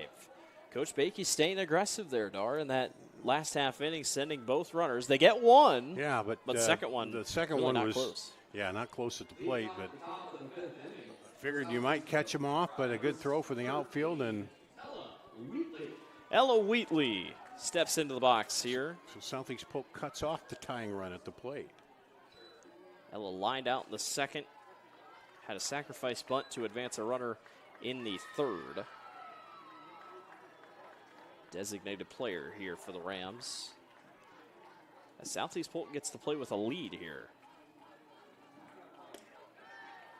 1-0 is outside. Schwigendorf still in the circle here after coming in for Maddie Zlomke in that last half inning. 2-0 here up against Wheatley.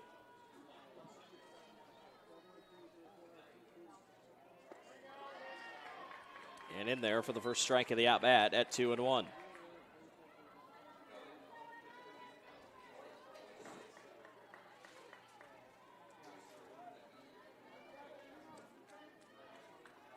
Two balls, one strike. Holds back on the rise ball that misses upstairs, and it's 3-1.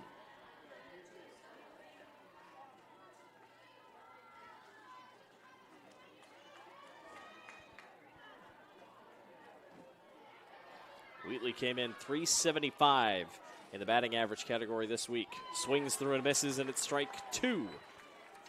The count is full.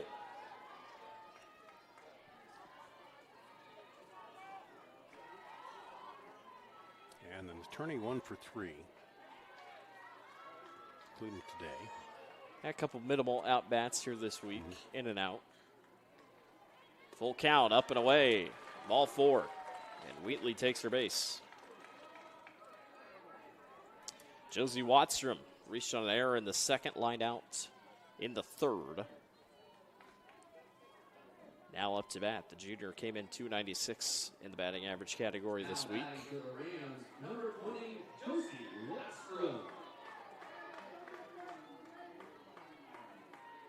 Only had 8 hits coming into this week with 8 RBIs. Infield playing in for Valley. It's been 2 and 5 in the tourney so far, though. So got a couple hits. Coach Bakey going to call time and going to have a chat here with his infield. Trying to stay on top of things. He's got a runner on first with nobody out. So he'll have a chat here with Schwigendorf and the rest of his infield. The outfield has their own conference out in center. Coach Stiles doing the same thing. Well, the runner over there took a huge leap off the bag there, and I think he wants to be sure we don't want to throw down and throw it away, and we want to, but we don't want to, say we don't want him to take that base. Coach Bakey, 1,076 wins in his coaching career, all of which are with West Des Moines Valley. An unbelievable career. 30 years at the helm of West Des Moines Valley. Showing bunt, pulling back, popping up, and foul. Yeah, something in this day and age you only see at the high school level. Yeah. You don't see it college or pro anymore where you, and I hate to say it, nowadays it doesn't feel like we're getting those longevity coaches that stay. A lot of coaches just move. Of course, Kirk Ferentz is the oddity tenure. there. He's staying there for longest tenured in college football. Yeah, but otherwise, just don't see it. 1-1, and ducking out of the way is Wadstrom. To go 2-1.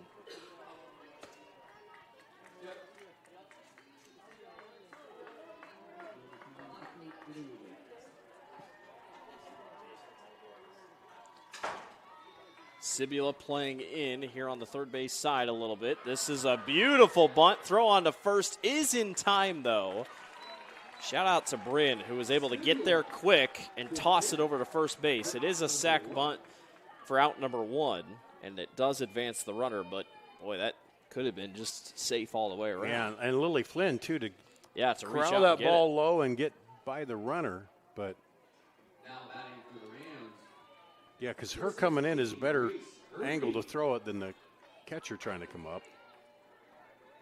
Reese Curfey reached on an error in a last time out. That deep ball to center field.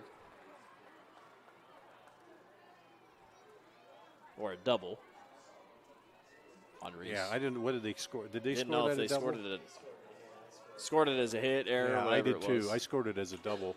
Curfey gives it a ride to left. That's going to get down. Runner will be at third and first. Because it wasn't a routine play. Right, It wasn't. right. Yeah. Turned out, yep. By the way, you got runners at the corners here with 1 out as Reese continues a strong hitting week. Top of the batting order, Hallie Clark. Her 4th at-bat of the day already. Popped out in the first, intentionally walked in the second. Fielder's choice in the 4th. Yeah, it's Southeast Polk's had a couple, the second and the 4th, where they come close to batting around. This one slapped into right. Going to be down for a single. Everybody safe and a run scores. It's 7-5 Southeast Polk. Just finding the gaps right now. Berkeley Weiland up to bat. And that had that pop off the bat. Does there have a that good pop. You tell that was a hard hit.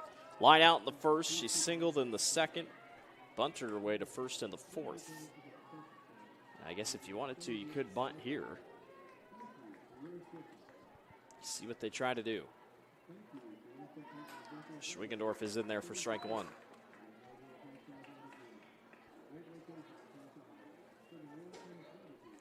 Top of the 5th year, Southeast Polk, the 7th seed, leading 3rd seed of Valley, or the 6th seed, leading 3rd seed of Valley, 7-5. There's the bunt. Picked up by Schwigendorf, who throws on to first, and she is not in time, and the bases will go loaded here with just one out down.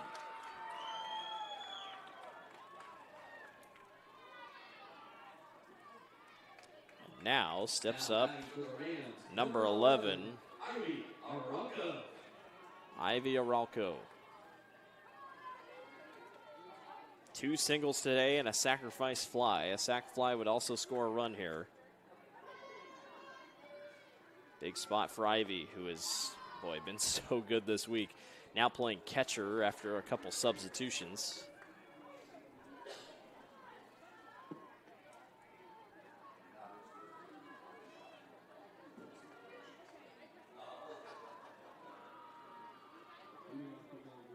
Arauco fouls it back.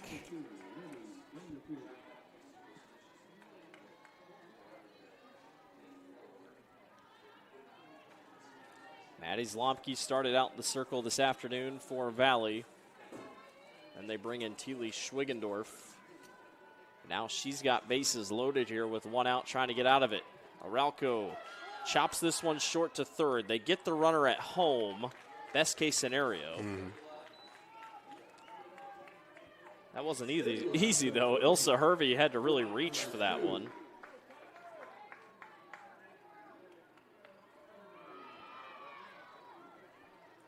Carter Price up to bat, homered in her last at bat. She's got the bases loaded with 2 outs down. Valley trying to get out of here with just giving up 1. What a win that would be. Price fouls it.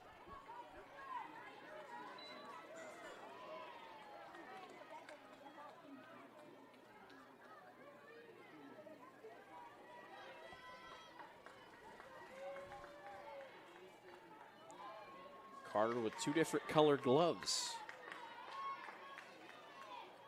Lighter and a pink thrown in there, changing it up a little bit. That one's up and away, 1 ball and 1 strike. Coach Stiles is going to have a chat with her batter here. Nope. Well, she's going to have a chat with him, plate umpire. Chat with Jason Lewis. She's going to change runners out on first base. Pinch runner, and I can't tell. Macy Doyle, the sophomore, will come out and run. She's got 2 stolen bases this year, so she'll go out to first base. Pinch running for Southeast Polk, number 6, Macy Doyle. Base is still loaded here for Carter Price. Started out in the circle. And is now at first base for Southeast Polk. 1 ball and 1 strike. Price gives it a ride to left field. That's going to go up to the fence line. 1 runner's in. Here comes the second run. And Carter Price, 2 RBIs to her name.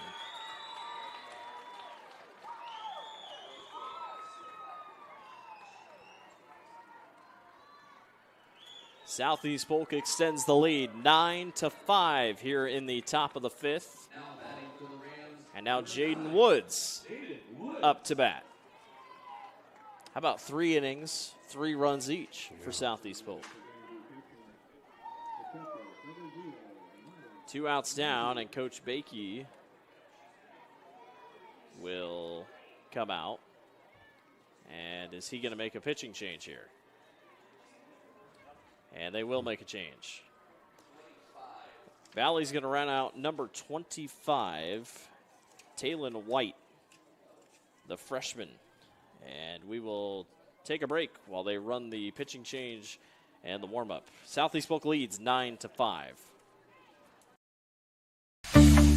SWIC is a community. Southwestern Community College is a place in rural southwest Iowa where students from across the world come to be a part of a tight-knit family, Spartan Nation, where they study, train, grow, thrive, and are called by name, not by number. At SWIC, we are one.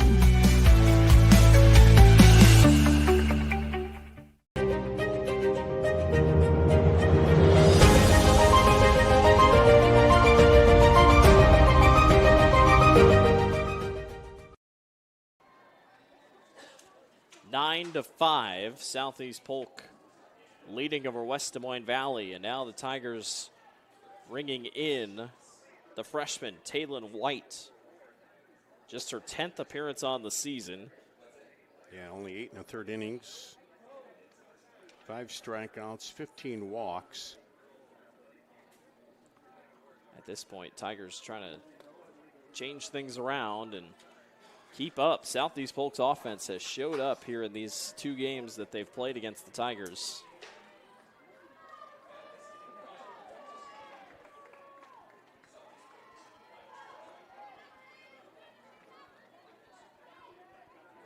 So, here we go. Jaden Woods up to bat. With the runners on second and third as White's first pitch is in there for strike one.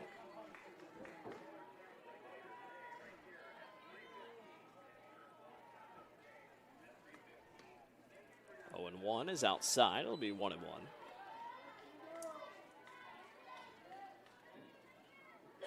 Woods lined out in the first and the third and walked in the fourth. 1-1. Woods gives this a ride to shallow center, and the catch is made for out number 3. 2 left on, but 3 scores. Southeast Polk extends the lead 9-5. We go to the bottom of the 5th. You're watching the Iowa Girls State Softball Tournament presented by the Iowa Farm Bureau. Life's buzzing with energy. From the delightfully routine, to the novel and exciting, to the truly uncharted. With all that life brings, it's easy to lose track of what powers all those moments, our health. At Mercy One, our caring doctors focus on just that, powering health, from the everyday to the extraordinary. So you're ready for what life brings next. Find care at mercyone.org/health-powers-life. Something exciting is growing on Iowa farms these days. Innovation. From tractors that seed, weed, and harvest with data-driven precision to drones that scout or plant cover crops to protect soil and water. Even our animals live in smart homes with round-the-clock care. Technology keeps your food safer, water cleaner, and makes us more sustainable. Because what we do here benefits everyone here. Life on the farm makes everyone's life better. Welcome back to the Iowa Girls State Softball Tournament. Southeast Polk leading 9-5 here over West Des Moines Valley.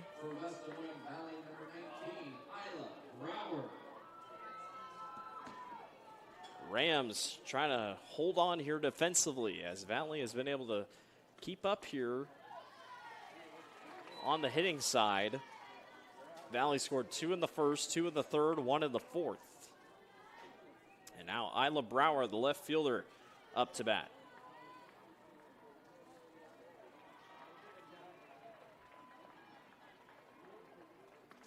A 1 pitch. Brower gives the ride. Deep left field. That one is gone. Home run by the left fielder, Isla Brower. And a Channel Seeds extra base hit.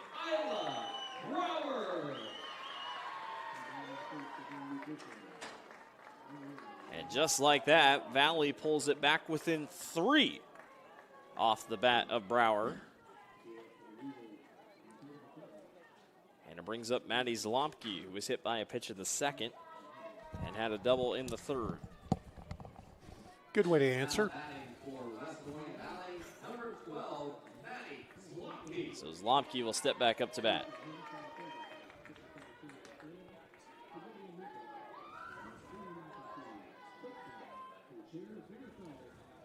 A 9-6 advantage now. Zlomke almost gets hit again as that one just missing inside.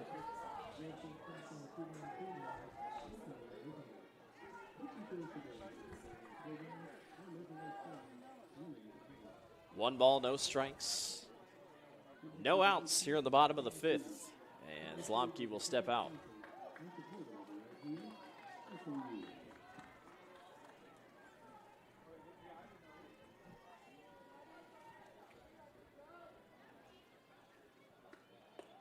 upstairs, going to make it 2-0. Winner of this game takes on Ankeny Centennial at 3:30 today. They'd have to beat the Jags twice to advance on to the state title. Going to be an uphill battle, but just a chance to get there in this big elimination game between these two. 2-0. Zlomke fouls this one. It's going to be 2-1.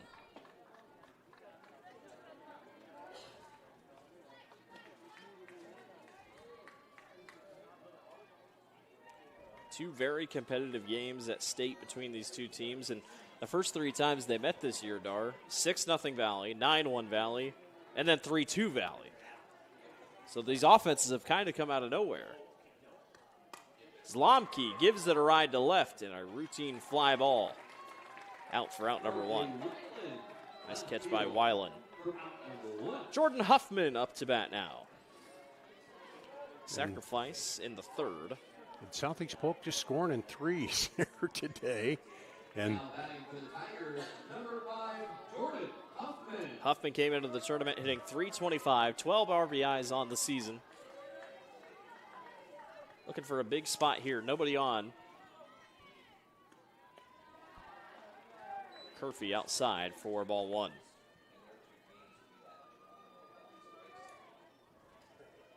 How about Southeast Polk in 2 games here against Valley? They've scored 19 runs combined. Still a long way to go. 1-0. This one to shallow left. Weiland says, I got it, and comes in and gets it. Made a long run for it. Yeah, on the run. And London Rose steps up to bat with 2 outs. Struck out in her last at bat. It's a weird spot for Valley, Dar, because you get the home run, and a home run's great. But you're still down 9-6. But there's nobody on, so it's just a single when you need 2 more. I mean, it helps, but. In there for strike 1 for Curfey.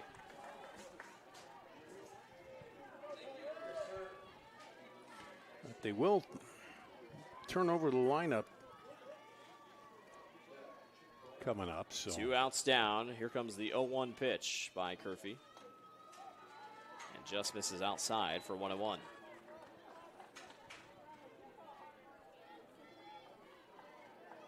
Crowd starting to file in for both teams upcoming in the next game. I see Schlater warming up in the bullpen for Northwest, getting warm for their game. That's slated to start at 1:15. That one's upstairs. It'll be 2-1. You say slated.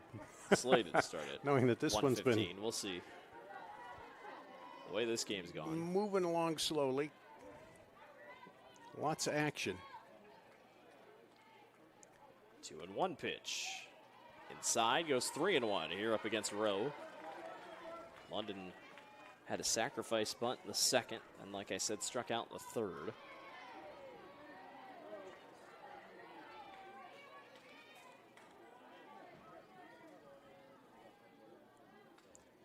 Setting up, trying to get on base here. Here comes the 3-1 pitch by Curfey. Got her for strike 2. Count runs full here with 2 outs. Big pitch. Can you get a runner on for your leadoff batter? Yeah, and you bring up Rose, who singled in her last at-bat.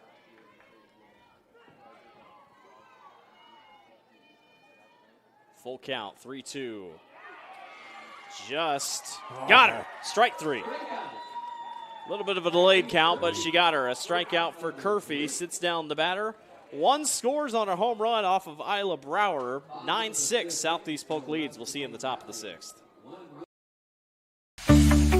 SWIC is a community. Southwestern Community College is a place in rural southwest Iowa where students from across the world come to be a part of a tight-knit family, Spartan Nation, where they study, train, grow, thrive, and are called by name, not by number.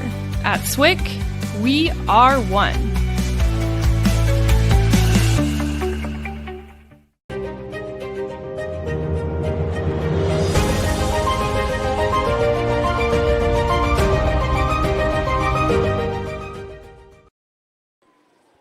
back here at the Iowa Girls State Softball Tournament presented by the Iowa Farm Bureau. Blake Walker, Dar Danielson along with you here this afternoon.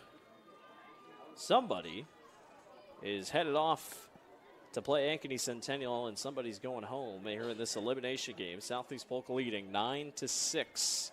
But we know that lead not really safe because we know Valley is threatened, can score. But we also know that Southeast Polk has a chance, too, to break it open a little more. Kaylee Tamantri, 1 of 3, as that one's chopped up, and Finn makes the grab at first base. Valley needs quick innings here to set this offense back up. Well, they need a scoreless inning. String together a couple, yep. Ella Wheatley up to bat. Lined out in the second, sacrifice bunt in the third, and she walked in the fifth. And then scored. Taylor White still in the circle here for Valley. Third pitcher of the day for the Tigers. Both teams have run now into their third pitcher. White we didn't see at all in the first 2 days of action. So first appearance here at the state tournament. 0-1 pitch. Gonna put it at 1-1.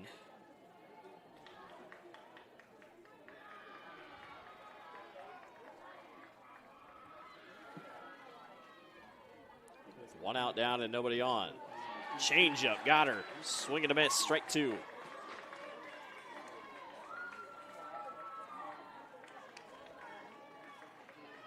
And it's 1 ball and 2 strikes here as White has settled down a little bit. Looking for the punch out. 1-2, up near the head, gonna make it 2-2.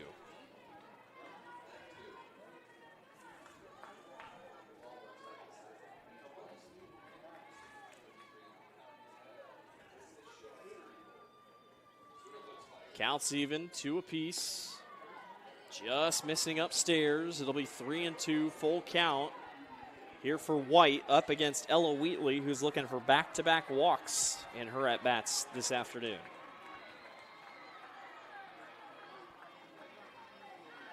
Here comes the 3-2 pitch. Got her! Strike 3. Just froze her on that one. Brings up Josie Watstrom. Reached on an error in the second, lined out in the third, and a sacrifice bunt in the fifth. Nobody on here with 2 outs. And Watstrom takes a swing and fouls it back in the first pitch she sees.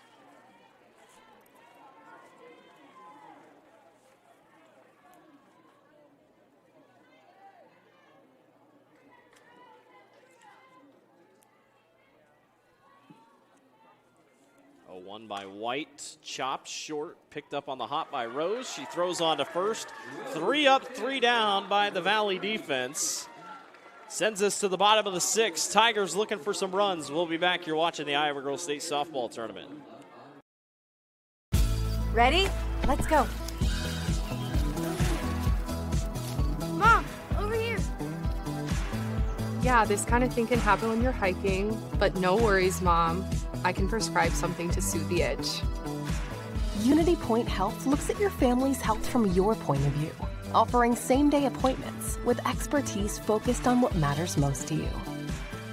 Unity Point Health, expert care focused on you.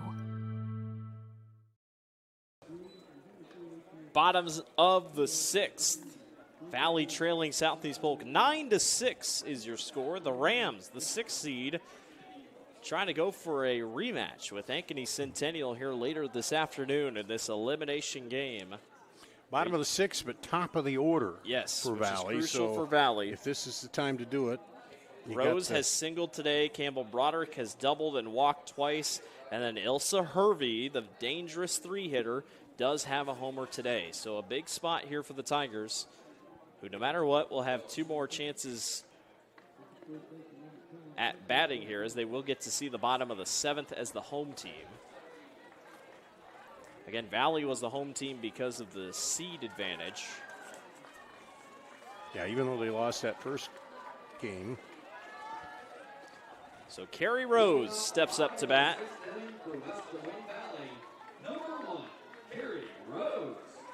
Again, no home runs in 2026. It hasn't mattered. Good contact hitter. 1 of 2 today, trying to get the rally going for the Tigers, who trailed 9-6. First pitch by Curfew is outside for ball 1.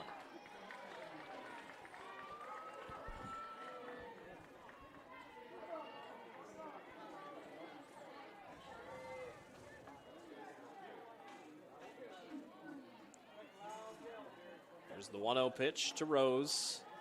Holds back upstairs, going to go 2-0.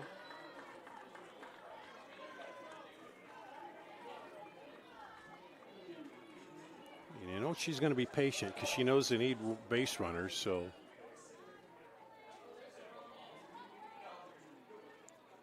Valley had a single 1-run home run in that last half inning that chopped it short, 9-6. But a run's a run. Rose is in a good spot here, 3-0.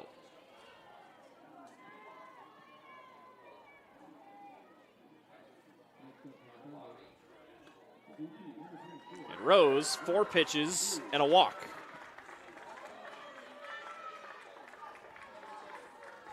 Campbell Broderick doubled in the first, walked in the second, walked in the fourth.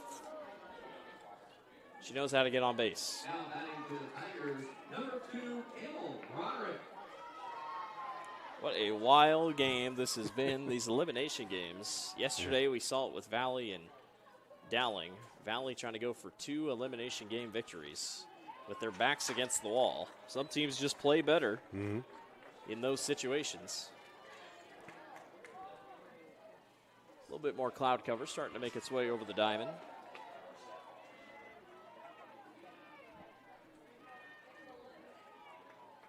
Runner on first here. Here comes the 0-1 by Curfew.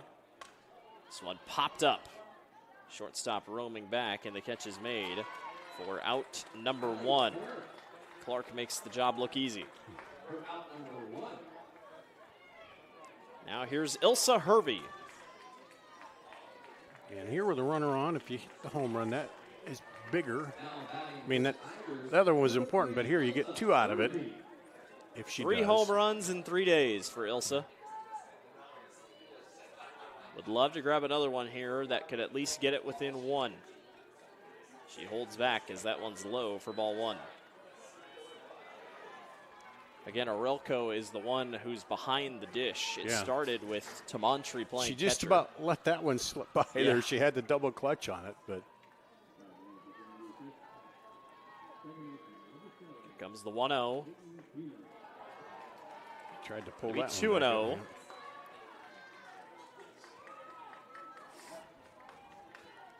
Carter Price, quick short chat as she walked closer to Curfew, kind of calming her down a little bit. 2 balls and no strikes here with the 1 out. With Hervey in the box. Holds back, it's 3-0.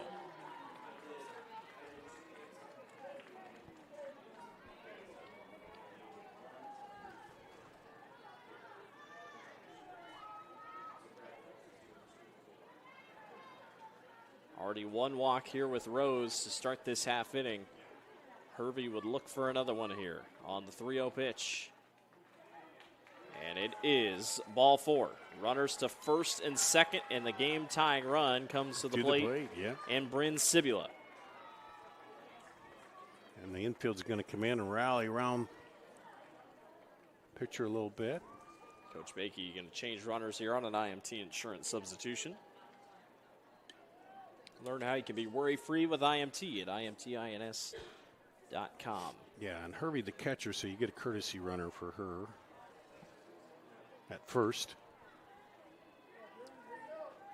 Going to go out and run Cassie Musser, the junior.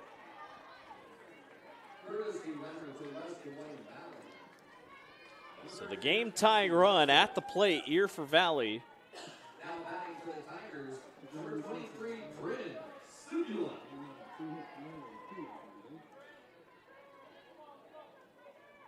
9-6, Southeast Polk leading here.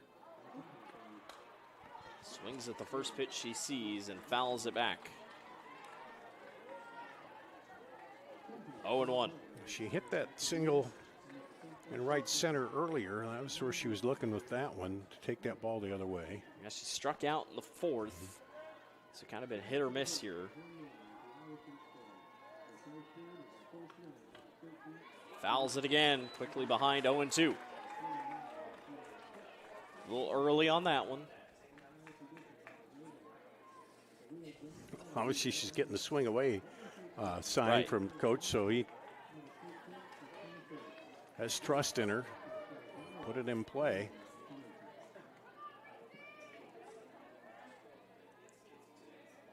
Oh, 0-2 pitch by Reese Curfey is high and away for ball one. Yeah, the old, let's see if she'll swing at that high outside one. She doesn't.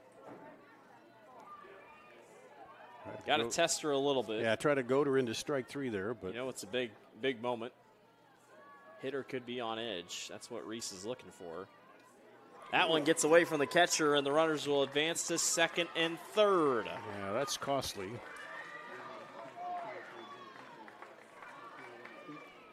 And the count's even at 2-2. As Sibula has worked back into the count here. Now that takes off the force at third.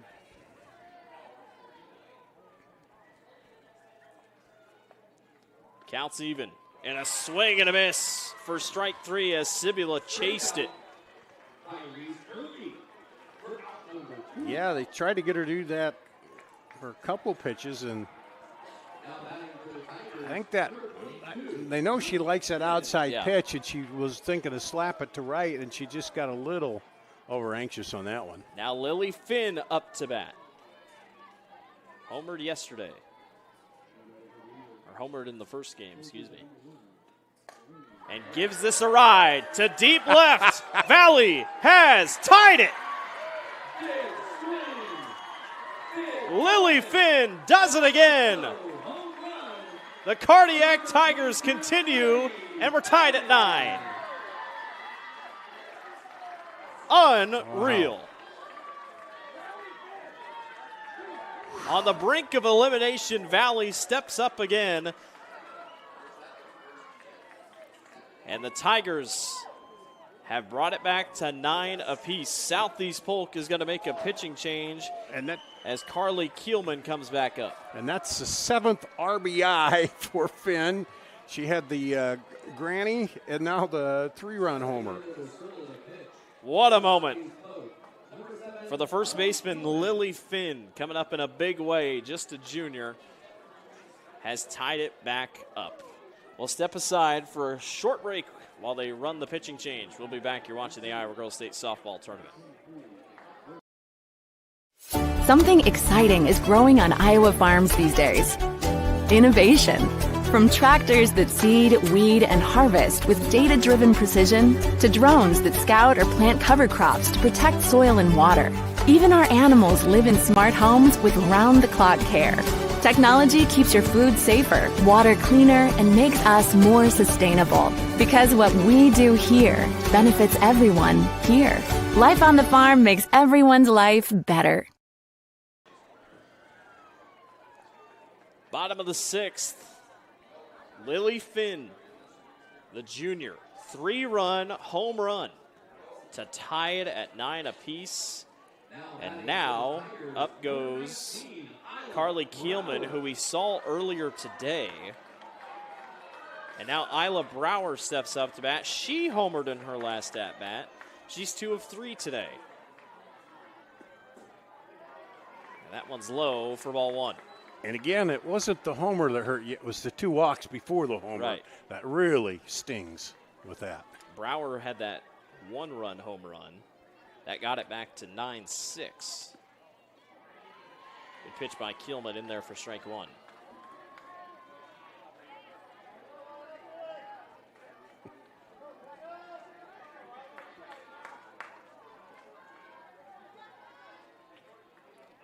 Even counts. Line to third base, throw over to first in time for out number 3, but the damage has been done.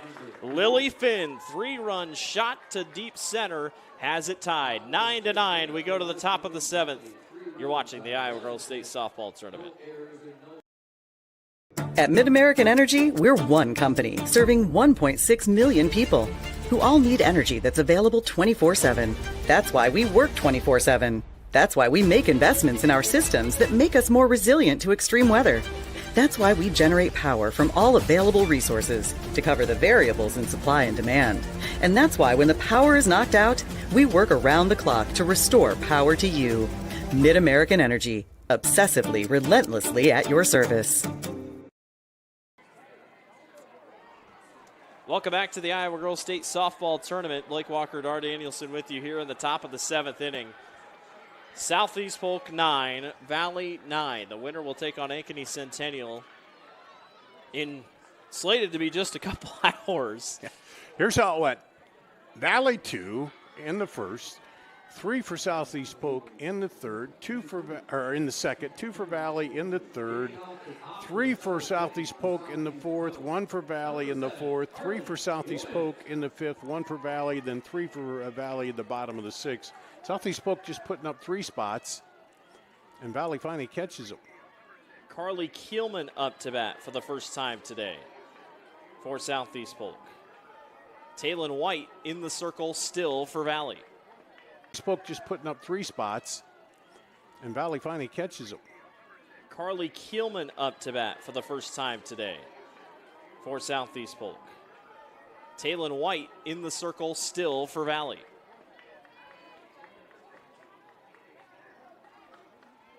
And it's a ball to start the is up here with just Hallie one out. Clark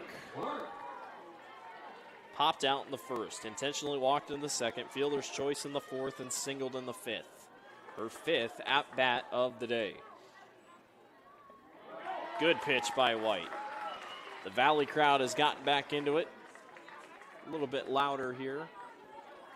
Has both Dallas Center Grimes crowd, Northwest crowd starting to become part of the watching here, as their game will most likely be a little delayed here. 0-1, and White misses. Yeah, Taylon White, the freshman coming in, she'd only pitch 8 1/3 innings prior to this state tournament. Yeah, not a lot of experience this year for the freshman, but she's come up big. 1-1, out and away, and it's 2-1.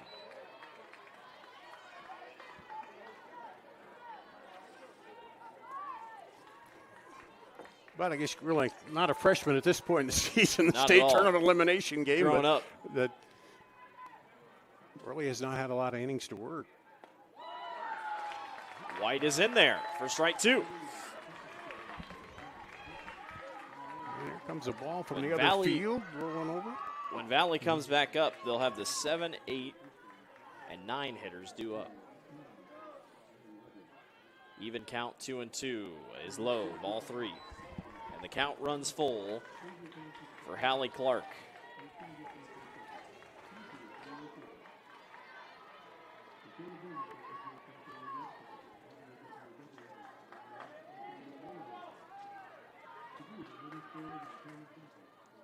(3-2) up and away, and ball 4. And Clark heads off to first base. Berkeley Weiland up to bat. Line out in the first. Singled to left in the second, then back-to-back bunts in the 4th and the 5th to get on base. Did they try that again, you think? Small ball approach? Well, yeah, if you went out, you want to try to move it around, take the lead. Valley's infield playing like they plan to do so. That one gets away from the catcher and off to second base goes Clark. So now in scoring position here with 1 out down. A wild pitch, the first really bad pitch that White's thrown. Yeah. Taylon White here, the freshman. So I've been impressed by Taylon here so far.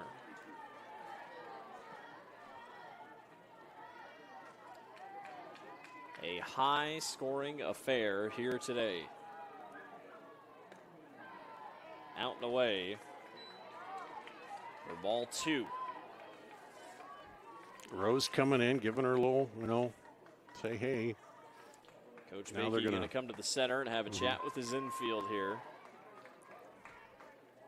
Doesn't look like he'll be making a change. Just I was just thinking it wouldn't be put it past him to bring a pitcher back in, but you got to show a little support here, but also wants to be sure everybody knows where they're going with the ball so they do not get the go-ahead run in with that runner in scoring position out there.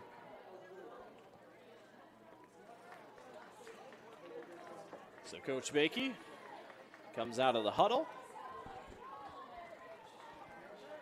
You know, you got to think 30 years, he probably has seen it all. Oh, yeah, I mean, pretty much. I don't know if there's a moment I don't think he's ever not seen. Well, he's not seen the double elimination state tournament. That is true. This is a very first. true. He's seen that now, but That yeah, is very true. this It is a took first 30 for him. years, but now he's a part of one. This is one of the few things that he has not seen, but otherwise, you're right. Now, they've had third and fifth place games here at the state tournament. Yeah. But those aren't really elimination games. No, those are just playing for a little better So spot. I guess, yeah, that's a good point. White able to come back with a strike. It's 2-1. Well, nobody has. It's not been done. No. but- Weiland lays the bunt. White picks it up, throw on to first, then the throw gets away. That'll allow Southeast Polk to take the lead. Again, the now ball they're gets throwing away on the around. throw to second, and the Rams got a runner at third. Aggressive base running by Berkeley Weiland.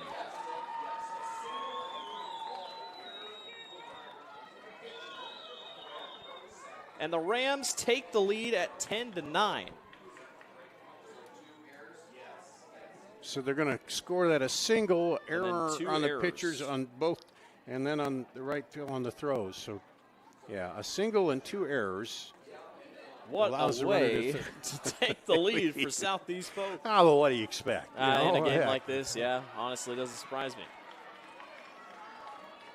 Ivy Aralco now steps up to bat with a runner on third with just 1 out. So the sacrifice opportunity really presents Yeah, itself. again, here. that pad there. The bunt wouldn't put it past them if they try it.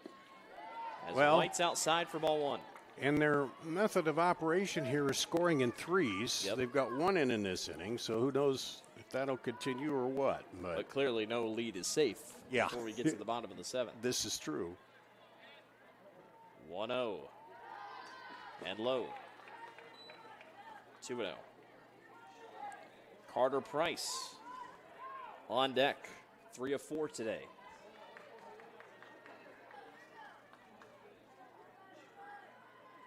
It's just a matter of if she'll have 2 on base or 1. You never know. This one's fouled right in front. It'll be 2-1. Yeah, and it shows the tension of elimination game where your season could be over, Yeah. too. You know, that's Everybody's tense. just, well, and they all want to make a play, and Right. sometimes a little more adrenaline and than for you these need. seniors, possibly Yeah, last time. last they're out time on in the a field.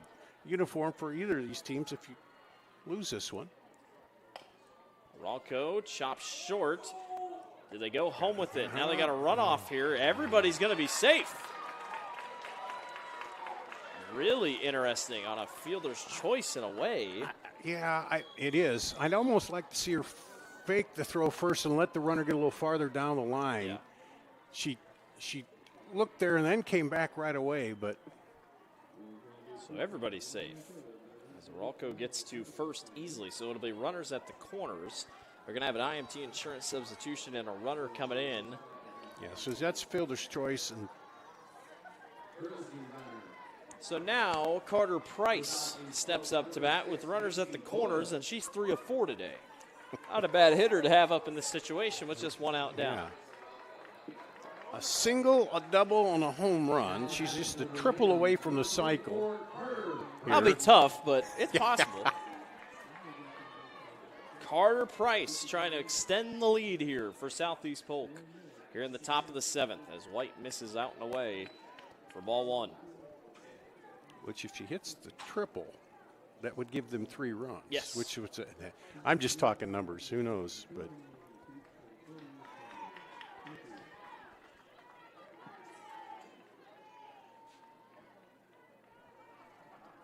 One-zero pitch. White's in there for strike 1. Valley trying to keep the damage to a minimal.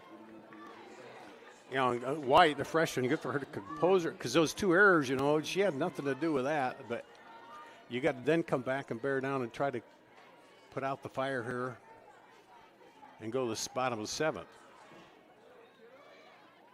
Price gives it a ride to right. It's foul. It's 1-2. Waukee Northwest, Dallas Center Rhymes coming up about 10-15 minutes after the conclusion of this one. They will be delayed. Yeah, we won't start on time for that one, but this game started at 11 o'clock. And all the runs, everything seems else like it was about 9. Yeah, you expect it. 1-2. Gets away from the catcher. Southeast Polk will score a run. It's 11-9 off the wild pitch.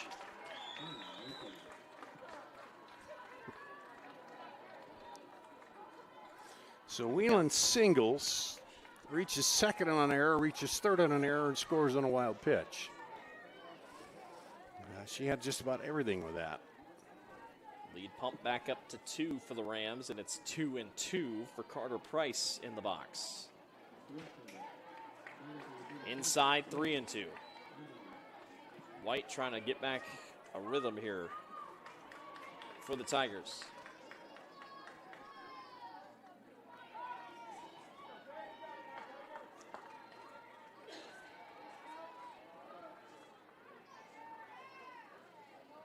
Runner on second base here. Here comes the 3-2. This one's going to be a tough play. Chop short, throw on to first in time for out number 2. London Rowe does her job. It does advance the runner. And Jaden Woods steps up to bat. 0-3 today with a walk. And a runner on third. Trying to extend the lead just a little bit more. No run or no lead safe in a game like this. Woods sends it to the gap. That's going to get down. RBI single for Jaden Woods makes it 12-9. 3 runs in the inning again here. 3 is the magic number. It was 13 to 8 in the first game, so we know it's not going to end up that way because Valley's already got 9, but. And it looks like another pitching change here for Valley as Elliott Gress, the sophomore, is going to come out and pitch. She's only pitched 6 innings all season and just making her 4th appearance on the season. It's going to be Kaylee Tamantri up to bat. We'll take a quick break. When we come back, more action here from the Iowa Girls State Softball Tournament. Ready? Let's go. Mom, over here. Yeah, this kind of thing can happen when you're hiking, but no worries, Mom. I can prescribe something to soothe the itch. Unity Point Health looks at your family's health from your point of view, offering same-day appointments with expertise focused on what matters most to you. Unity Point Health, expert care focused on you. Top of the 7th here, Southeast Polk leading 12-9, and with 2 outs already down here, an IMT insurance substitution on the pitching change. Elliott Gress so now will step in. Gives us 4 pitchers for Valley, right? 3 for Southeast Polk. And, well, got to lay it all out there because couldn't end the season. At this point, Tigers just trying to get out of the half inning here. Yeah. And keep this damage to a minimum. You know, that's the thing as a coach, too. You don't want to have the big hook quick on those pitchers. You want to get them because, a couple errors weren't their fault, but now you bring in a new one and we'll see what happens. So here's Kaylee Tamantri up to bat. In 2 games here against Valley, Southeast Polk has scored 25 runs. And the Rams trying to fend off elimination and have a rematch date with Ankeny Centennial this afternoon. 0-1, going to go 1-1 for Gress.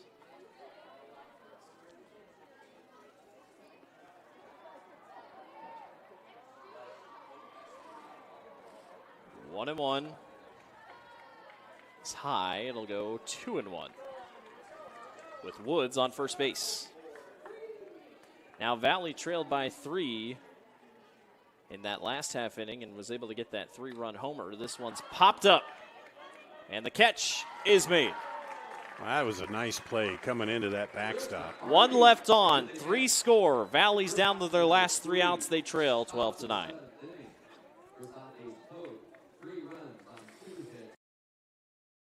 Something exciting is growing on Iowa farms these days. Innovation.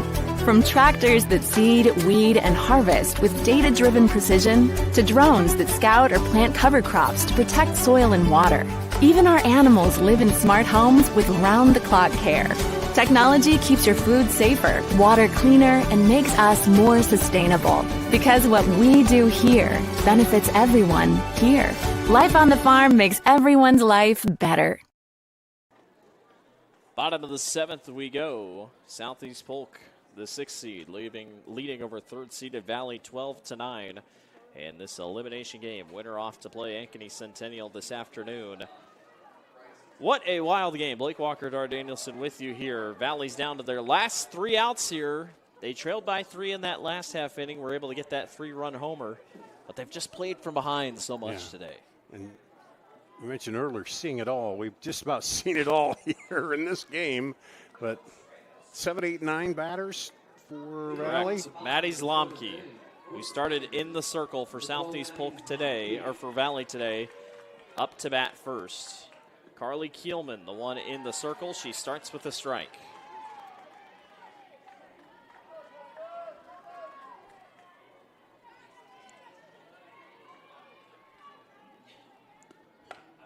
That one lined down the right field line and picked up on to first base by Carter Price.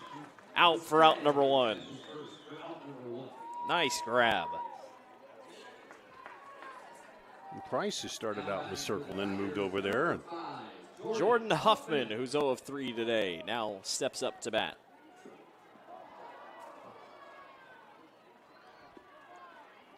Oh, 2. In for strike 1. One was a sack. Yes. Yeah. It is not London Rowe who's up on deck. It's Lillian Stamets is who Coach Bakey's going with. Kielman misses. It's 1-1.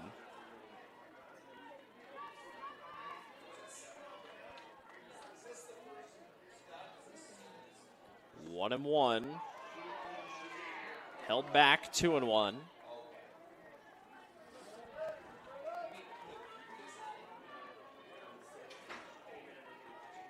Again, Waukee Northwest, Dallas Center Grimes, supposed to start about now. That game will be delayed by about 10-15 minutes.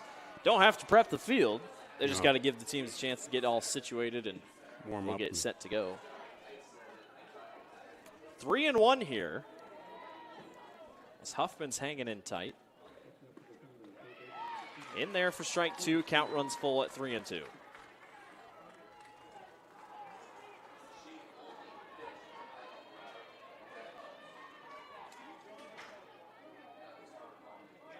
Full count, 3-2 pitch is low. Ball 4, and Huffman walks to first. And it brings up Lillian Stamets, the sophomore. 9 at bats coming into this, and let's see, 444 though in those at bats. Yeah, Stamets. So she's made the most of coming in there. Definitely has the ability to move the bases around here, and that's exactly what Valley's looking for. With 1 out down here and a runner on first.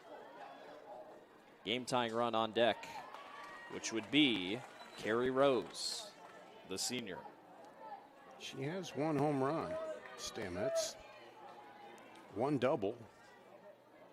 3 RBIs. That pitch just missing. 1-1 here for Kielman.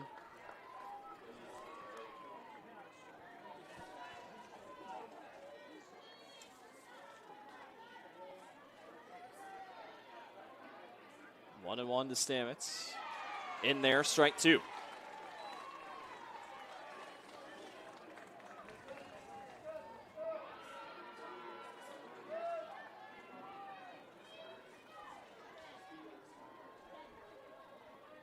One, two. Goes out to get it. Fouls it down the left field line. That looked good until it tailed off, but man. She reached down to go get it. And she poked it hard, too. Yep. Almost poked it to left. Count stays at 1-2. As Lillian will step back into the box. Sophomore looking for a big at-bat here. Here comes the 1-2 pitch, and Kielman has to hold his time is called. Price having a quick chat with Kielman in the circle. 1-2. This one chopped to left. That's going to get down. Runners advance to first and second, and the game-tying run comes to the plate with Carrie Rose. Carrie Rose, who has yet to hit a home run this year, but in a game like this, I'm not going to put it yeah, past who her. knows? And she's just going up thinking to get a hit. Coach Bakey's going to have a chat here with the infield, and Stiles. I don't think she's going to change pitchers. Going to stick with what she's got here.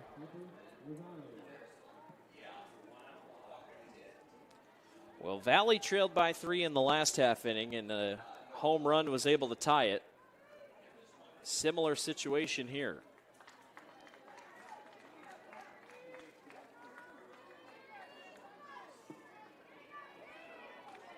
And Carrie Rose will have runners at first and second in what could be the senior's final at-bat of her high school career. She had a single in the fourth. She's walked twice today. And the first pitch is in there for a strike for Kielman. Yeah, and she took her first at bat to lead it off, took it deep to center. But again, I think she's looking anywhere in the gap. Kielman tries again and gets the corner, and it's 0-2. Campbell Broderick is on deck for Valley. She's walked twice today, and she doubled in the first. 0-2. Tried it again and just misses.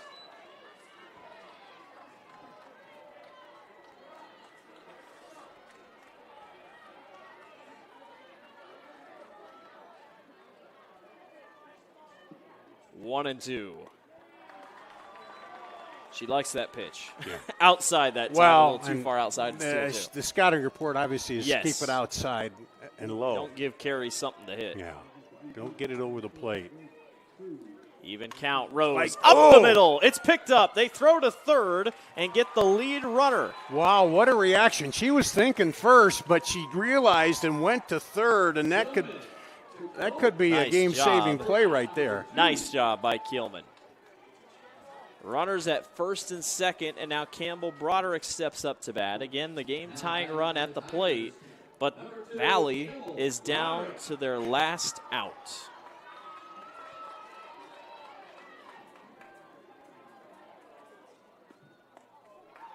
Strike one for Kielman. Carly's liking that outside of that zone, right there on that corner. Broderick has 2 homers on the season. Just misses, 1-1. Boy, she's thrown about the same pitch, same location here for about 6 straight pitches.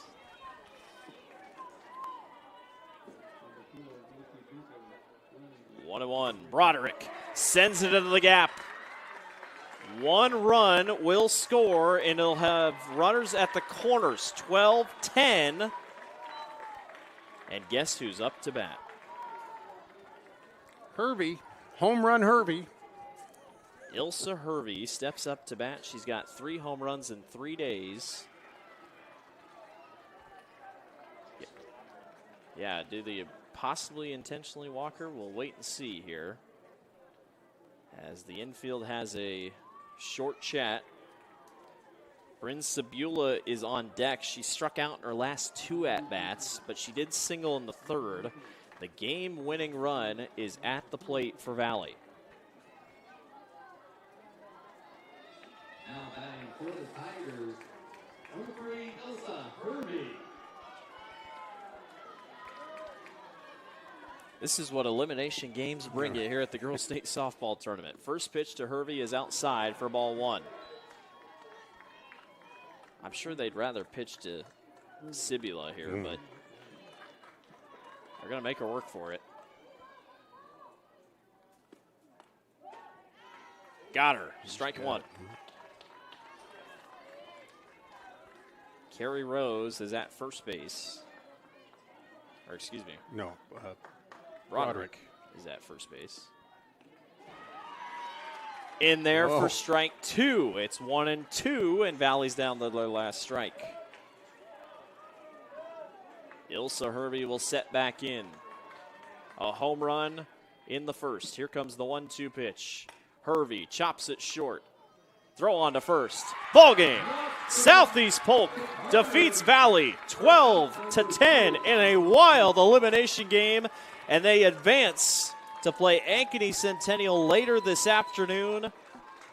Boy, what an offensive shootout between these two CIML foes. And they both left it all out there, and Valley had a chance, but man, great season for them. Some great careers ending for Valley. But like you say, elimination game, that's what you get. Valley will bow out at 34-10 on the season. Southeast Polk, the 6th seed, moves to 26-17. And they will play Ankeny Centennial later this afternoon, where they will have to beat the Jags twice today if they want a chance to move on to the state tournament, but anything is possible. Let's send it down to the field for our trophy presentation for Valley. Please direct your attention to the infield for the award ceremony. In addition to receiving medals, every participating player will receive a commemorative softball provided by the Iowa Farm Bureau, title sponsor of the Girls Athletic Union. Presenting awards are representatives from Iowa Girls High School Athletic Union. At this time, we would like to congratulate West Des Moines Valley and head coach Tom Bakey on an outstanding softball season.